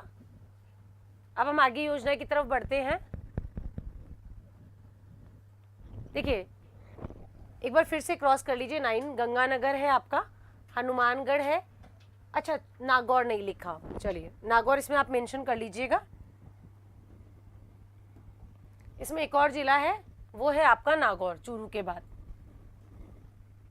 अब हो गए 10 प्रियांशु जी, चलिए बहुत अच्छी बात है, मतलब आप बहुत फोकस करके पढ़ रहे हैं, ठीक है। गंगानगर, हनुमानगढ़, बीकानेर, चूरू और नागौर, ये आपके 5 हो गए। फिर आपके शेखावाटी के जिले हो गए सीकर, झुंझुनू, जैसलमेर, जोधपुर और बाड़मेर, ये आपका नागौर, ठीक है। तो हम नागौर को छोड़ दिया था, अब नागौर भी इसमें मेंशन कर दिया। टोटल 10 जिले हैं। चलिए आगे बढ़ते हैं। आगे हम जो देखने वाले हैं वो है राजस्थान जल क्षेत्र पुनर्निर्माण परियोजना। राजस्थान जल क्षेत्र पुनर्निर्माण परियोजना, यानी जल क्षेत्र के पुनर्निर्माण से संबंधित परियोजना। देखिए कई बार एग्जाम में ऐसा होता है कि बहुत आपने ईआरसीपी पढ़ा लेकिन ईआरसीपी से प्रश्न नहीं पूछा, नर्मदा नहर से नहीं पूछा, और कई बार छोटी जो कई बार स्कीम्स होती है जो हमें लगता है इतना इंपॉर्टेंट नहीं है, उनसे प्रश्न पूछ लिया जाता है। तो हम एक भी योजना को स्किप नहीं करेंगे, उसके जो इम्पॉर्टेंट एस्पेक्ट है जहाँ से प्रश्न बनने की 0.1% भी पॉसिबिलिटीज़ है, उसको भी हम क्लास में डिस्कस करेंगे। तो अगली योजना है राजस्थान जल क्षेत्र पुनर्निर्माण परियोजना। इस परियोजना की अगर मैं बात करूं तो यह परियोजना कब से शुरू हुई थी? ये 13 फरवरी 18 से शुरू हुई थी, या आप इसको सीधा याद कर सकते हैं 2018 से शुरू हो गई थी, क्योंकि इतना डेट नहीं पूछते हैं। 2018 से शुरू हो गई थी ये योजना। अब ये जो योजना है इसमें वित्त पोषण किसके द्वारा किया जा रहा है? तो इसमें भी वित्त पोषण एनडीबी के द्वारा किया जा रहा है। देखो अभी जो आप ये योजनाओं में वित्त पोषण पढ़ रहे हो ना, अगर आप इनको यही पढ़ लोगे तो इकोनॉमिक सर्वे का एक चैप्टर है जो कि पूरा बाह्य सहायतित योजनाओं पर बेस्ड है, कि कौन कौन सी योजनाएं हैं जो राजस्थान में बाह्य सहायता के द्वारा संचालित हो रही है, वो पूरा चैप्टर इन्हीं योजनाओं के बेस्ड में आपको बनेगा। यानी एनडीबी के द्वारा कौन कौन सी योजनाएं संचालित है, वर्ल्ड बैंक के द्वारा कौन सी है, जायका के द्वारा कौन सी संचालित हो रही है, एशियन डेवलपमेंट बैंक के द्वारा कौन सी संचालित हो रही है। अगर आपको यही अच्छे से याद हो गया, क्योंकि अभी हमने इसमें जायका भी पढ़ा, एनडीबी भी पढ़ा, इससे पहले वाली योजना एनडीबी के सहयोग से थी, ये भी एनडीबी, तो वहाँ आपको 13 में से, वहाँ टोटल 13 योजनाएं होगी, लगभग 13 से 15, वहाँ पर आपको क्या पढ़ना नहीं पड़ेगा, ये 3 योजनाएं दोबारा से नहीं पढ़नी पड़ेगी। क्लियर हो गया? तो इसका वित्त पोषण किसके द्वारा किया जा रहा है? एनडीबी के द्वारा। और एनडीबी क्या है? न्यू डेवलपमेंट बैंक, जो हम पहले भी पढ़ चुके हैं। तो क्लियर है कि ये क्या है? न्यू डेवलपमेंट के बैंक के द्वारा वित्त पोषित योजना है। क्लियर हो गया? चलिए आगे हम देखते हैं कि इसका मुख्य उद्देश्य क्या है। तो इसमें नाम से ही पता चल रहा है, जल क्षेत्र का पुनर्निर्माण करना। तो जल क्षेत्र का पुनर्निर्माण का मतलब है कि जल का जो रिसाव है उसको रोकना। पुनर्निर्माण तो जब होगा कि जब ऑलरेडी जो चल रही है उसका क्या है? जल रिसाव को रोको। दूसरी बात, हमें इसमें क्या करना है? जल संरक्षण करना है, यानी जल को बचाना है। क्लियर है? तो जल संरक्षण करना, जल के रिसाव को रोकना और पानी की गुणवत्ता बढ़ाने हेतु आईजीएनपी को दुरुस्त करना। यानी दुरुस्त करना मतलब कि आईजीएनपी जो परियोजना ऑलरेडी चल रही है, आईजीएनपी, उसमें क्या करना? जल रिसाव को रोकना, जल संरक्षण को बढ़ावा देना और जल की गुणवत्ता को भी बढ़ाना। क्योंकि जल की गुणवत्ता की बात क्यों की जा रही है? क्योंकि आईजीएनपी क्षेत्र में सैम की समस्या पाई जाती है और सैम की समस्या के कारण वहाँ का जल लवणीय हो जाता है। तो जल की गुणवत्ता बढ़ाने हेतु यह योजना चलाई जा रही है। और इसकी अवधि की अगर मैं बात करूं तो इसकी अवधि है 6 वर्ष के लिए। क्लियर है? तो इसकी अवधि कितनी है? 6 वर्ष के लिए। तो इसमें आपको प्रीलिम्स के अकॉर्डिंग देखिए प्रश्न पूछा जाएगा।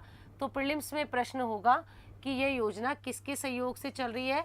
तो एनडीबी के सहयोग से। यही प्रश्न इंपॉर्टेंट है जो इससे बन सकता है। और मेंस में अगर पूछा जाएगा तो ये 20 वर्ड्स में पूछा जाएगा। क्लियर है? आगे योजना देखिए, स्क्रीनशॉट ले लीजिए चाहे तो इसका। चलिए आगे जो महत्वपूर्ण योजना है वो है राष्ट्रीय जल विज्ञान परियोजना। वो कौन सी योजना है? राष्ट्रीय जल विज्ञान परियोजना।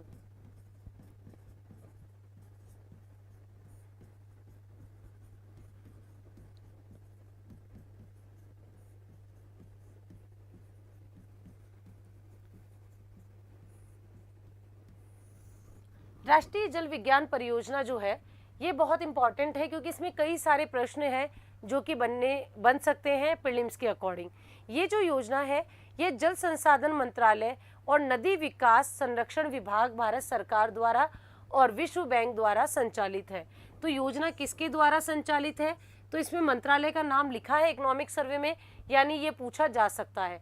तो ये जल संसाधन मंत्रालय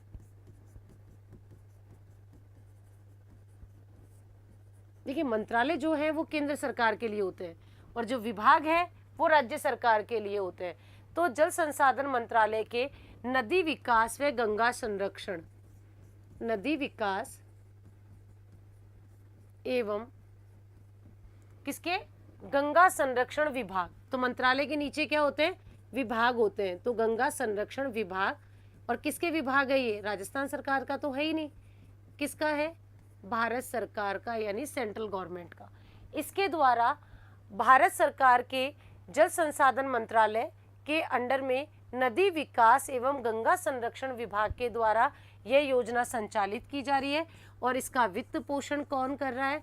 तो इसका वित्त पोषण कर रहा है वर्ल्ड बैंक। कौन कर रहा है? विश्व बैंक। और विश्व बैंक किसको कर रहा है? डायरेक्ट राजस्थान सरकार को नहीं कर रहा है। किसको कर रहा है? विश्व बैंक कर रहा है केंद्र सरकार को, और केंद्र सरकार कर रही है राज्य सरकार को। तो हम क्या लिखेंगे? यह है भारत सरकार द्वारा, यह योजना भारत सरकार द्वारा 100% अनुदानित योजना है। भारत सरकार द्वारा 100% अनुदानित योजना है, यानी 100% अनुदान किससे मिल रहा है हमें? भारत सरकार से। और भारत सरकार को किससे मिल रहा है? वर्ल्ड बैंक से। ठीक है, क्लियर हो गया। तो वित्त पोषण कौन कर रहा है? World bank.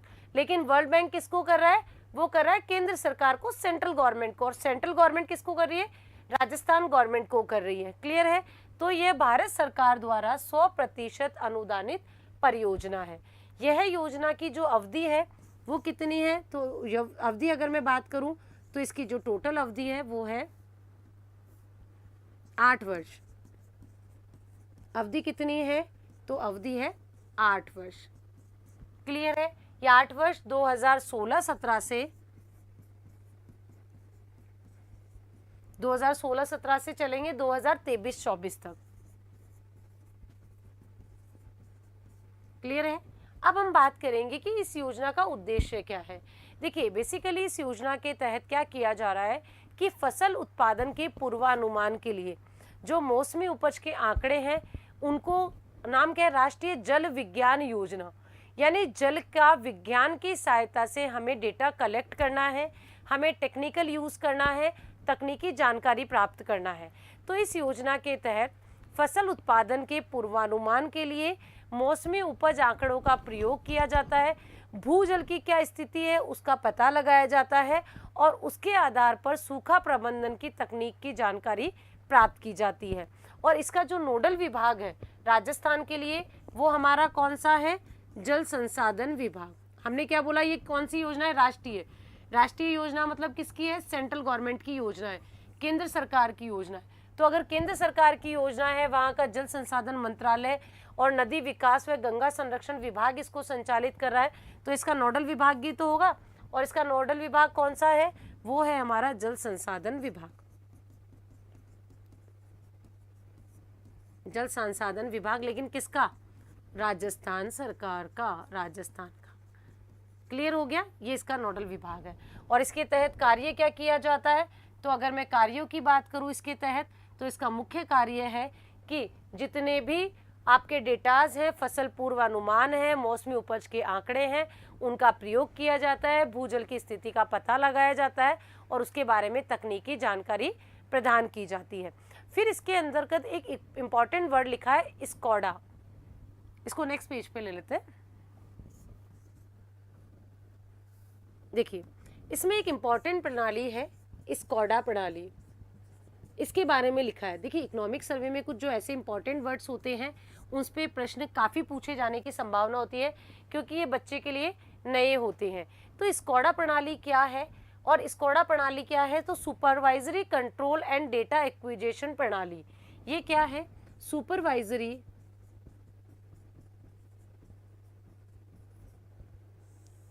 आप इसको अच्छे से समझिएगा, बहुत इजी है, लेकिन आपको ऐसा लग रहा होगा कि मैम पता नहीं क्या नया वर्ड है। तो स्कॉडा प्रणाली क्या है, सुपरवाइजरी कंट्रोल एंड ये है आपकी डेटा एक्विजिशन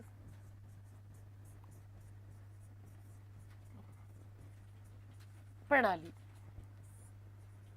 पहले समझिएगा क्या है ये सुपरवाइजरी कंट्रोल, यानी आपको सुपरवाइजरी यानी पर्यवेक्षक नियंत्रण रखना है और डेटा एक्विजिशन करना है। यानी क्या है स्कॉडा प्रणाली, स्कॉडा प्रणाली में एक सॉफ्टवेयर के माध्यम से यानी कंप्यूटर के माध्यम से क्या किया जाता है, या डेटा को इकट्ठा किया जाता है और डेटा कलेक्ट करने के बाद उस डेटा कलेक्शन के बाद उसका कंट्रोल किया जाता है, उसको मैकेनाइज किया जाता है कि कहाँ पर भूजल की स्थिति कैसी है, कहाँ पर भूजल का स्तर कम है, कहाँ पर ज़्यादा है, कहाँ पर डार्क जोन्स है, कहाँ पर डार्क जोन्स नहीं है, पानी की अवेलेबिलिटी को देखा जाता है। और ये सब काम किसके द्वारा किया जाता है, स्कॉडा प्रणाली के लिए। तो स्कॉडा बेसिकली क्या है, supervisory control and data acquisition की एक प्रणाली है, जिसमें क्या किया जाता है, सॉफ्टवेयर या एप्लीकेशन के माध्यम से डेटा कलेक्ट किया जाता है और उस डेटा का यूज़ किया जाता है किसके लिए, भूजल स्तर की जो जानकारियाँ होती हैं उनको पता लगाने के लिए। क्लियर हो गया। अब बात आती है कि सिर्फ क्वेश्चन क्या बनेगा कि राजस्थान में स्कॉडा प्रणाली सर्वप्रथम कहाँ पर स्थापित की गई। तो पारदर्शी जल प्रबंधन हेतु बांध व नहर प्रणाली के लिए राज्य में सर्वप्रथम 2 जो बांध है उन पर स्कॉडा प्रणाली स्थापित की गई। तो राज्य में सर्वप्रथम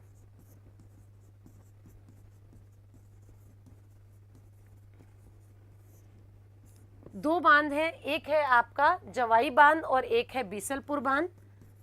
बीसलपुर बांध कहाँ पर है, टोंक में है, और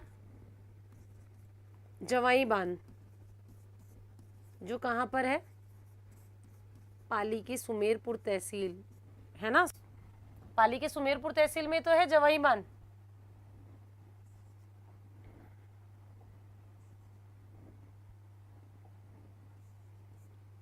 जवाई बांध क्लियर हो गया। तो क्वेश्चन आता है राजस्थान में सर्वप्रथम स्कॉडा प्रणाली किन बांधों पर स्थापित की गई। तो आंसर क्या होगा, वो आंसर होगा आपका बीसलपुर बांध और जवाई बांध। ये इंपॉर्टेंट प्रश्न है प्रीलिम्स के अकॉर्डिंग, ऐसे ही प्रश्न पूछे जाते हैं और आपको लगता है इतना पढ़ लिया, ये प्रश्न आ कहाँ से गया, स्कॉडा प्रणाली। तो स्कॉडा प्रणाली के तहत राजस्थान के सर्वप्रथम 2 बांधों पर यह स्थापित की गई है। पहला बांध है बीसलपुर बांध और दूसरा है जवाई बांध, दोनों पे एक साथ की गई है। इसके अलावा ये तो 2 हैं जो पहले हैं, इसके अलावा मैं बात करूं तो 6 अन्य जी बांध है जिन पर भी ये स्थापित की गई है। तो वो 6 अन्य बांध कौन से हैं, उन 6 बांधों की अगर मैं बात करूं तो उन बांधों के अन्य बांधों की अगर मैं बात करूं तो वो अन्य बांध कौन से हैं, एक तो है गुड़ा बांध।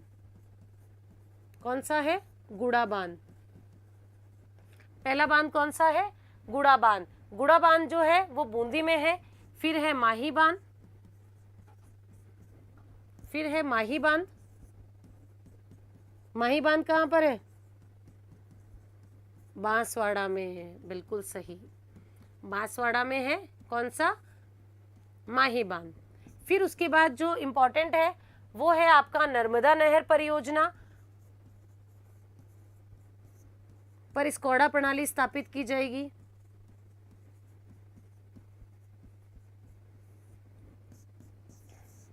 फिर इसके बाद है आपका गंग नहर और भाखड़ा नहर।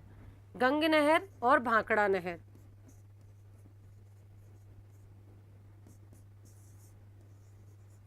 भाखड़ा नहर। तो राजस्थान में पूछा जाता है, राजस्थान में सर्वप्रथम क्या पूछा जाता है, प्रश्न पूछा जाता है कि राजस्थान में सर्वप्रथम स्कोडा प्रणाली किन बांधों पर स्थापित की गई, तो आंसर हमारा होगा बीसलपुर और जवाई बांध। ठीक है, या अब पूछा जाता है कि राजस्थान में स्कोडा प्रणाली किन किन बांधों पर स्थापित करने के आदेश जारी किए गए, तो आदेश जारी किए गए हैं इनके, इन दो पे तो स्थापित की गई है सर्वप्रथम, और इन पे आदेश जारी हो चुके हैं, मतलब ऑर्डर रिलीज हो चुके हैं, कभी भी स्थापित की जा सकती है और इन पे स्थापित की जा चुकी है। देखिए प्रश्न को बहुत गहराई से पढ़ेंगे तो कोई दिक्कत नहीं आएगी, प्रश्न आसानी से सॉल्व होगा और बहुत अच्छे से आपके गलत होने की संभावनाएं बहुत कम होगी। थोड़ा सा दिमाग लगाएं, राज्य में सर्वप्रथम स्कोडा प्रणाली कहाँ स्थापित की गई है या स्थापित किया जा चुका है, तो स्थापित किया जा चुका की बात आ रही है तो बीसलपुर की बात है और जवाई की बांध है। अगर बोल रहा है कि राजस्थान में स्कोडा प्रणाली के तहत निम्न बांधों में से किस बांध पर आदेश जारी किए गए, तो आदेश में देखो या तो बहुत सारे पूछ सकता है एक साथ या कोई एक भी पूछ सकता है कि निम्नलिखित में से किन बांध पर राजस्थान में स्कोडा प्रणाली स्थापित करने के आदेश जारी किए जा चुके हैं, तो आदेश हो गए गुड़ा बांध पे, गुड़ा बांध आपका कहाँ पर है, बूंदी में है। माही बांध पर, माही बांध कहाँ पर है, आपका बांसवाड़ा में है। फिर है नर्मदा नहर, ये कहाँ पर है, आपका जालोर में है। गंग नहर और भाखड़ा नहर कहाँ पर है, हनुमानगढ़ में है। क्लियर है, तो आई थिंक आपको क्लियर हो गया। एक बार स्क्रीनशॉट ले लीजिए। स्कोडा प्रणाली आपको समझ में आ गई कि ये सुपरवाइज करती है, कंट्रोल करती है with the help of application and software to know the things about the ground level water. Clear है, चलिए अब आगे बढ़ते हैं, पहले स्क्रीनशॉट ले लीजिए आप। चलिए देखिए आगे जो इम्पोर्टेंट स्कीम है वो बहुत महत्वपूर्ण स्कीम है और इसकी घोषणा की गई थी बजट में और फिर ये इकोनॉमिक सर्वे में जोड़ी गई है। तो हमारी जो अंतिम और लास्ट स्कीम है वो है बांध पुनर्वास व सुधार परियोजना, बांध पुनर्वास एवं सुधार परियोजना।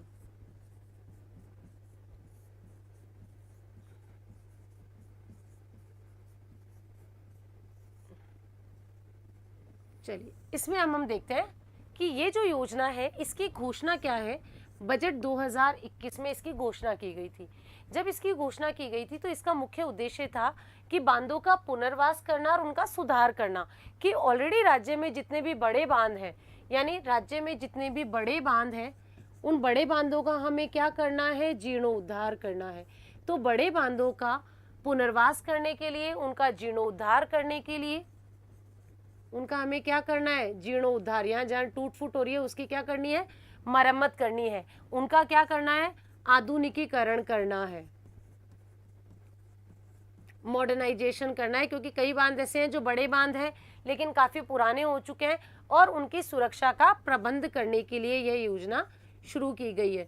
तो इस योजना का मुख्य उद्देश्य है कि राज्य के बड़े बांधों का क्या करना, जीर्णोद्धार करना, उनका आधुनिकीकरण करना और उनका सुरक्षा प्रबंधन करना। यह जो योजना है इसके प्रथम चरण में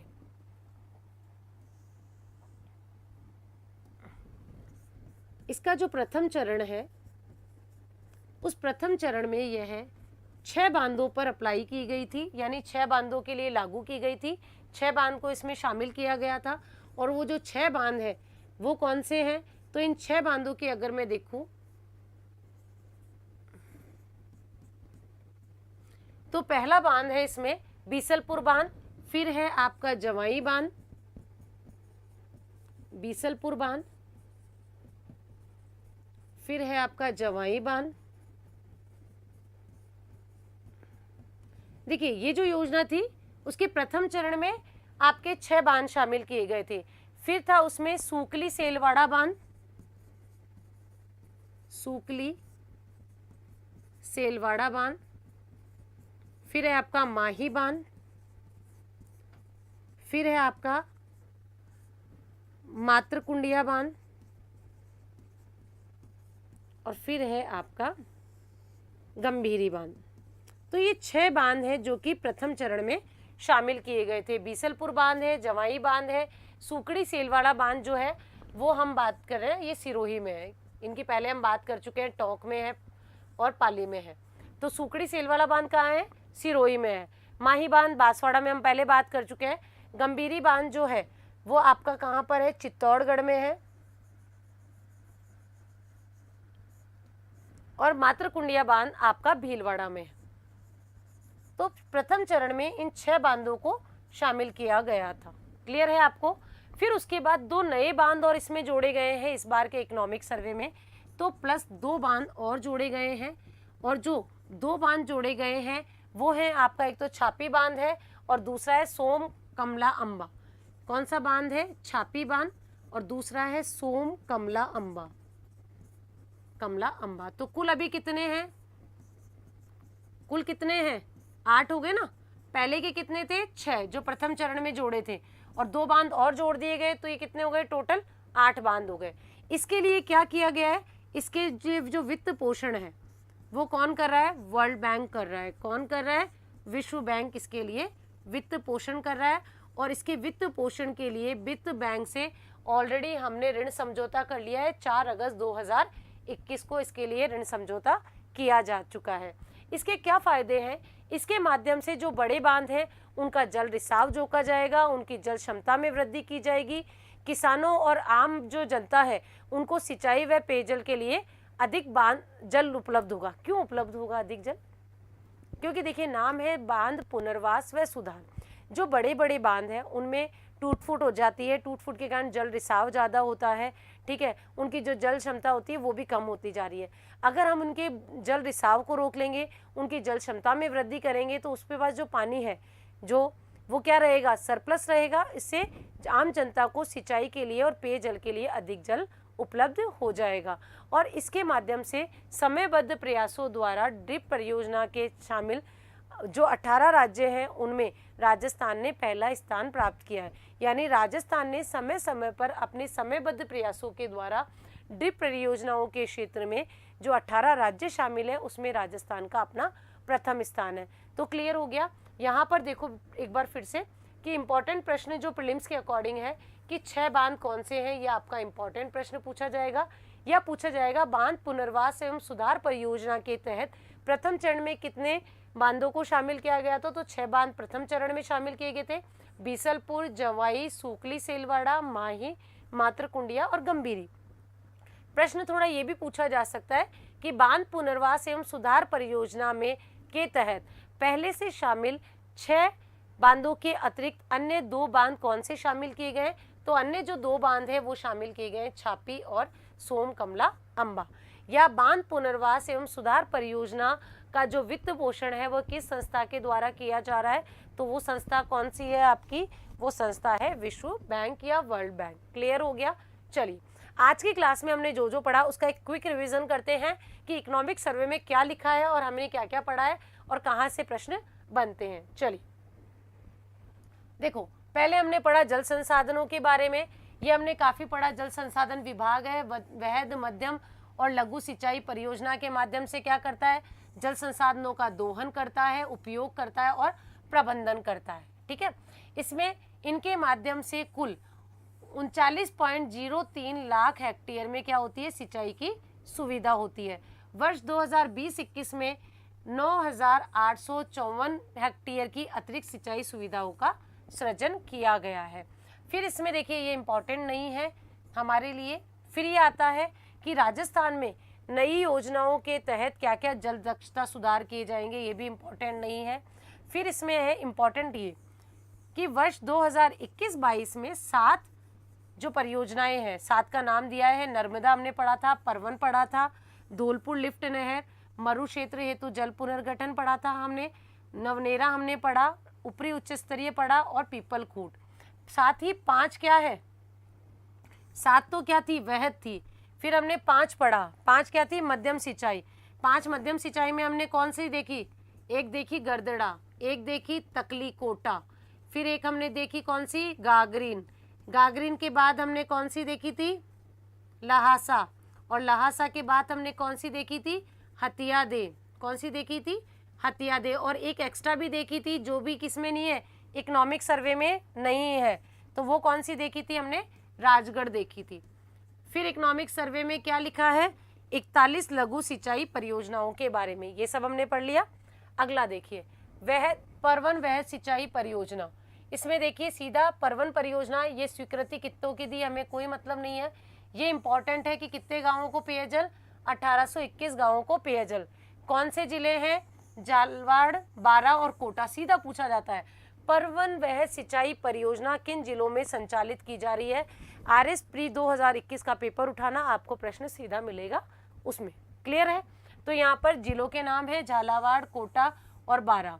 कितने गांव? 637 गांव। कितनी हेक्टेयर भूमि? 2,01,400 हेक्टेयर भूमि में सिंचाई की सुविधा। ठीक है। उसके बाद कितना टन पानी? 79 मिलियन घन मीटर पानी उपलब्ध कराया जाएगा सिंचाई के लिए। ये कितने के काम हो चुके हैं, ये हमारे लिए इंपॉर्टेंट नहीं है। योजना कब पूरी होगी? 23-24 में। अगली योजना हमने पढ़ी थी नर्मदा नहर परियोजना। पहली लाइन से प्रश्न बनाया गया, भारत में पहली बड़ी सिंचाई परियोजना जिससे जालोर और बाड़मेर 2 जिलों को कितने हेक्टेयर में? 2.46 लाख हेक्टेयर के पूरे कमांड क्षेत्र में स्प्रिंकलर प्रणाली को क्या किया गया? अनिवार्य। और ये एक वर्ड ने ही प्रश्न को क्या बना दिया? इम्पोर्टेंट, अनिवार्य किया गया। ये हमारे लिए इम्पोर्टेंट नहीं है, ठीक है, क्योंकि हमने ऑलरेडी पढ़ लिया वहाँ पर, तो ये भी हमारे लिए इम्पोर्टेंट नहीं है। 23-24 तक क्या होगी? पूर्ण होगी। क्लियर है? चलिए, नवनेरा बैराज, पहली लाइन से ही प्रश्न बनेगा। यह परियोजना पूर्वी राजस्थान नहर परियोजना का क्या है? अभिन्न अंग है। क्या है? अभिन्न हिस्सा होगी। ये इम्पोर्टेंट है, प्रश्न डायरेक्टली पूछा जाएगा, कोई दिक्कत नहीं है, हम उसको आसानी से कर सकते हैं। ये कार्य प्रकृति पर है, लागत क्या है हमें नहीं कुछ भी इसका इम्पोर्टेंट है, कब पूरी होगी हमारे लिए ये इम्पोर्टेंट है। क्लियर हो गया? चलिए अगली देखिए हमने राजस्थान जल क्षेत्र आजीविका सुधार। इसमें हमने देखा किसके सहयोग से संचालित है? वित्त पोषण कर रहा है जायका। कितने करोड़ की लागत है? हमें कुछ नहीं करना, 2 चरणों में संचालित है, ये हमने देखा। दोनों के लिए अलग अलग ऋण समझौते हैं, वो हमने देखा। प्रथम चरण के बारे में हमने बात की। प्रथम चरण में हमने देखा 1069.40 करोड़ रुपए की बात हुई थी। उसके बाद हमने देखा कि दोनों योजनाएं कब अवधि है? 2017 से ये प्रभावी है और 25 तक पूर्ण हो जाएगी। अब इसके चरणों की बात करते हैं, तो इसमें कुल कितने जिले बताए थे? 27 जिलों की 137 सिंचाई परियोजनाओं में। बहुत इंपॉर्टेंट फैक्ट है, यहीं से प्रश्न पूछा जाएगा आपका। ठीक है, क्या करना है? पुनर्वास और जीर्णोद्धार का काम करना है। कितने हेक्टेयर भूमि में? 4.70 लाख हेक्टेयर भूमि में। पहले चरण की बात कर लो तो पहले चरण में 21 जिले शामिल हैं, नाम की हमें याद करने की जरूरत नहीं है इतने की। कितने हेक्टेयर क्षेत्र में सिंचाई? 2.62 लाख में। कितनी योजनाओं के माध्यम से? 65 लघु व मध्यम सिंचाई परियोजनाओं के माध्यम से। तीनों में से कहीं से भी प्रश्न पूछा जा सकता है, बहुत इंपॉर्टेंट फैक्ट है। उसके बाद में हम बात कर रहे हैं दूसरे चरण की, उसमें हम देखिए ये याद नहीं करना कितने पे जीर्णोद्धार का कार्य प्रकृति पे है, कितने पे टेंडर्स निकल चुके हैं, ये हमारे लिए इंपॉर्टेंट नहीं है। द्वितीय चरण की बात करो, 36 सिंचाई परियोजनाएं इंपॉर्टेंट हैं। कितना इन्वेस्टमेंट है? 481 करोड़ रुपए का, ये हम इसमें देख चुके हैं। कितने लाख हेक्टेयर में? तो 1.2 लाख हेक्टेयर में सिंचाई। तीनों ही टॉपिक बहुत इंपॉर्टेंट है, प्रश्न यहीं से बनेगा प्रीलिम्स के अकॉर्डिंग। आगे देखेंगे राजस्थान के मरु क्षेत्र हेतु जल पुनर्गठन परियोजना। इसमें हमने क्या देखा? इन IGNP के प्रथम चरण का क्या करना है? पुनर्वास और पुनर्गठन करना है। वित्त पोषण कौन कर रहा है? न्यू डेवलपमेंट बैंक, इंपॉर्टेंट है। ठीक है, लाभ किनको मिलेगा? हमने देखा गंगानगर, हनुमानगढ़, चूरू, नागौर, ये टोटल आप करोगे तो टोटल है आपके 10 जिले जिनके बारे में हम बात कर चुके हैं। देखिए विशेषताओं पे प्रश्न नहीं पूछा जाएगा, फीडर वगैरह की लंबाई है, कितनी लंबाई में किया जाएगा, जनरली प्रश्न नहीं पूछे जाते हैं। सेम की समस्या से निजात मिलेगी, ये भी इम्पॉर्टेंट नहीं है, यहाँ पर हम ये सब चीज़ें ऑलरेडी देख चुके हैं। क्लियर है? आगे देखो, राष्ट्रीय जल विज्ञान परियोजना यानी जल संसाधन मंत्रालय, नदी विकास एवं गंगा संरक्षण विभाग, भारत सरकार, विश्व बैंक की परियोजना है। यानी विश्व बैंक इसको फंडिंग कर रहा है, इसको, ठीक है, जल संसाधन मंत्रालय को। ठीक है, कुल लागत का कितना? 100% अनुदानित योजना है। ये इंपॉर्टेंट फैक्ट हो गया हमारे लिए प्रीलिम्स के अकॉर्डिंग। समय अवधि कितनी है? 8 वर्ष है। कितनी? 16-17 से 23-24। राज्य भर में 153 स्वचालित वर्षा मापी, 135 स्वचालित नदी बांध गैज संयंत्र 150 स्वचालित भूजल मापन संयंत्र। देखिए ये हम इसलिए पढ़ रहे हैं क्योंकि वैसे तो इम्पोर्टेंट नहीं है, प्रश्न नहीं पूछा जाएगा, लेकिन फिर भी पढ़ लेते हैं क्योंकि ऐसे प्रश्न प्रीलिम्स में नहीं पूछे जाते हैं। इन उपकरण के माध्यम से सैटेलाइट से क्या होगा, निरंतर सटीक डेटा मिलेगा, उस डेटा को ऑनलाइन करके जनता के लिए अवेलेबल कराया जाएगा जिससे जल प्रबंधन हो सके। स्कॉडा पद्धति ये हमारे लिए इम्पोर्टेंट है कि राज्य में सर्वप्रथम बीसलपुर और जवाई बांध पर स्कॉडा प्रणाली को क्या किया गया, स्थापित। ये इम्पोर्टेंट है, यहाँ से प्रश्न बन सकता है, स्टार मार्क कर लीजिए। उसके बाद में गुड़ा बांध है, उसके बाद माही डैम है, नर्मदा नहर है, उसके बाद गंग नहर है, भाखड़ा नहर है, इन पे भी स्थापित करने के आदेश जारी किए जा चुके हैं। क्लियर है? कितना व्यय होगा हमें कोई नहीं क्वेश्चन पूछा जाएगा। क्लियर है? चलिए, इंदिरा गांधी फिटर परियोजना ज़्यादा कुछ भी नहीं है। इंदिरा गांधी फिटर और सरहिंद फिटर, ठीक है, ये क्या है, इनकी रीलाइनिंग का काम कराना है, यानी ये जो फिटर्स होते हैं इनको रीलाइन करवाने का काम इसके तहत किया जाएगा। इसके लिए पंजाब का सरकार और राजस्थान सरकार के मध्य, भारत सरकार और पंजाब सरकार के मध्य एक क्या हुआ है, एग्रीमेंट हुआ है, अनुबंध हुआ है। इसमें जो 60% पैसा है वो केंद्रीय सहायता से और 40% राज्य सरकार को, यानी 60-40 का रेशो रहेगा। ये सेंट्रल गवर्नमेंट देगी, ये स्टेट गवर्नमेंट देगी। ठीक है, इसमें पंजाब और राजस्थान के मध्य जो है इतना इतना अंशदान किया जाएगा, बाकी इम्पोर्टेंट नहीं है, इससे प्रश्न पूछे जाने की संभावना बहुत ही कम है। एक बार आप रिवाइज कर लीजिएगा। बांध पुनर्वास व सुधार परियोजना, ये इम्पोर्टेंट है क्योंकि इसमें साफ लिखा है कि बजट घोषणा में की गई थी कि बड़े बांधों का जीर्णोद्धार, उनका आधुनिकीकरण और सुरक्षा प्रबंधन किया जाएगा। यह प्रथम चरण में कितने जिलों में, 6 बांधों में लागू है। बीसलपुर है, जवाई है, सूकली, सेलवाड़ा है, माही है, गंभीरी है और आपका मातरकुंडिया बांध है। बाद में 2 बांध जिसमें छापी और कमला सोमअंबा को भी क्या किया गया, निविदाएं प्रकृति पर है, टेंडर चल रहे हैं।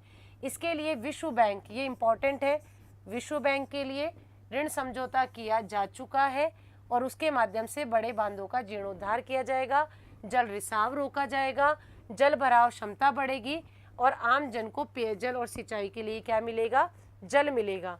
और ये सब एक बार पढ़ लीजिएगा, इतना इम्पोर्टेंट नहीं है। समयबद्ध प्रयासों द्वारा डिप परियोजनाओं में शामिल 18 राज्यों में राजस्थान कहाँ पर है, प्रथम स्थान पर है, ये नहीं पूछा जाएगा। आई थिंक क्लियर हो गया आपको आज की क्लास में सारा। अब एक बार आप इसको रिवाइज कर लीजिएगा। अगली क्लास में हम कुछ इंपॉर्टेंट चीज़ों के बारे में बात करेंगे। ठीक है, आज की क्लास में बस इतना ही। Thank you so much.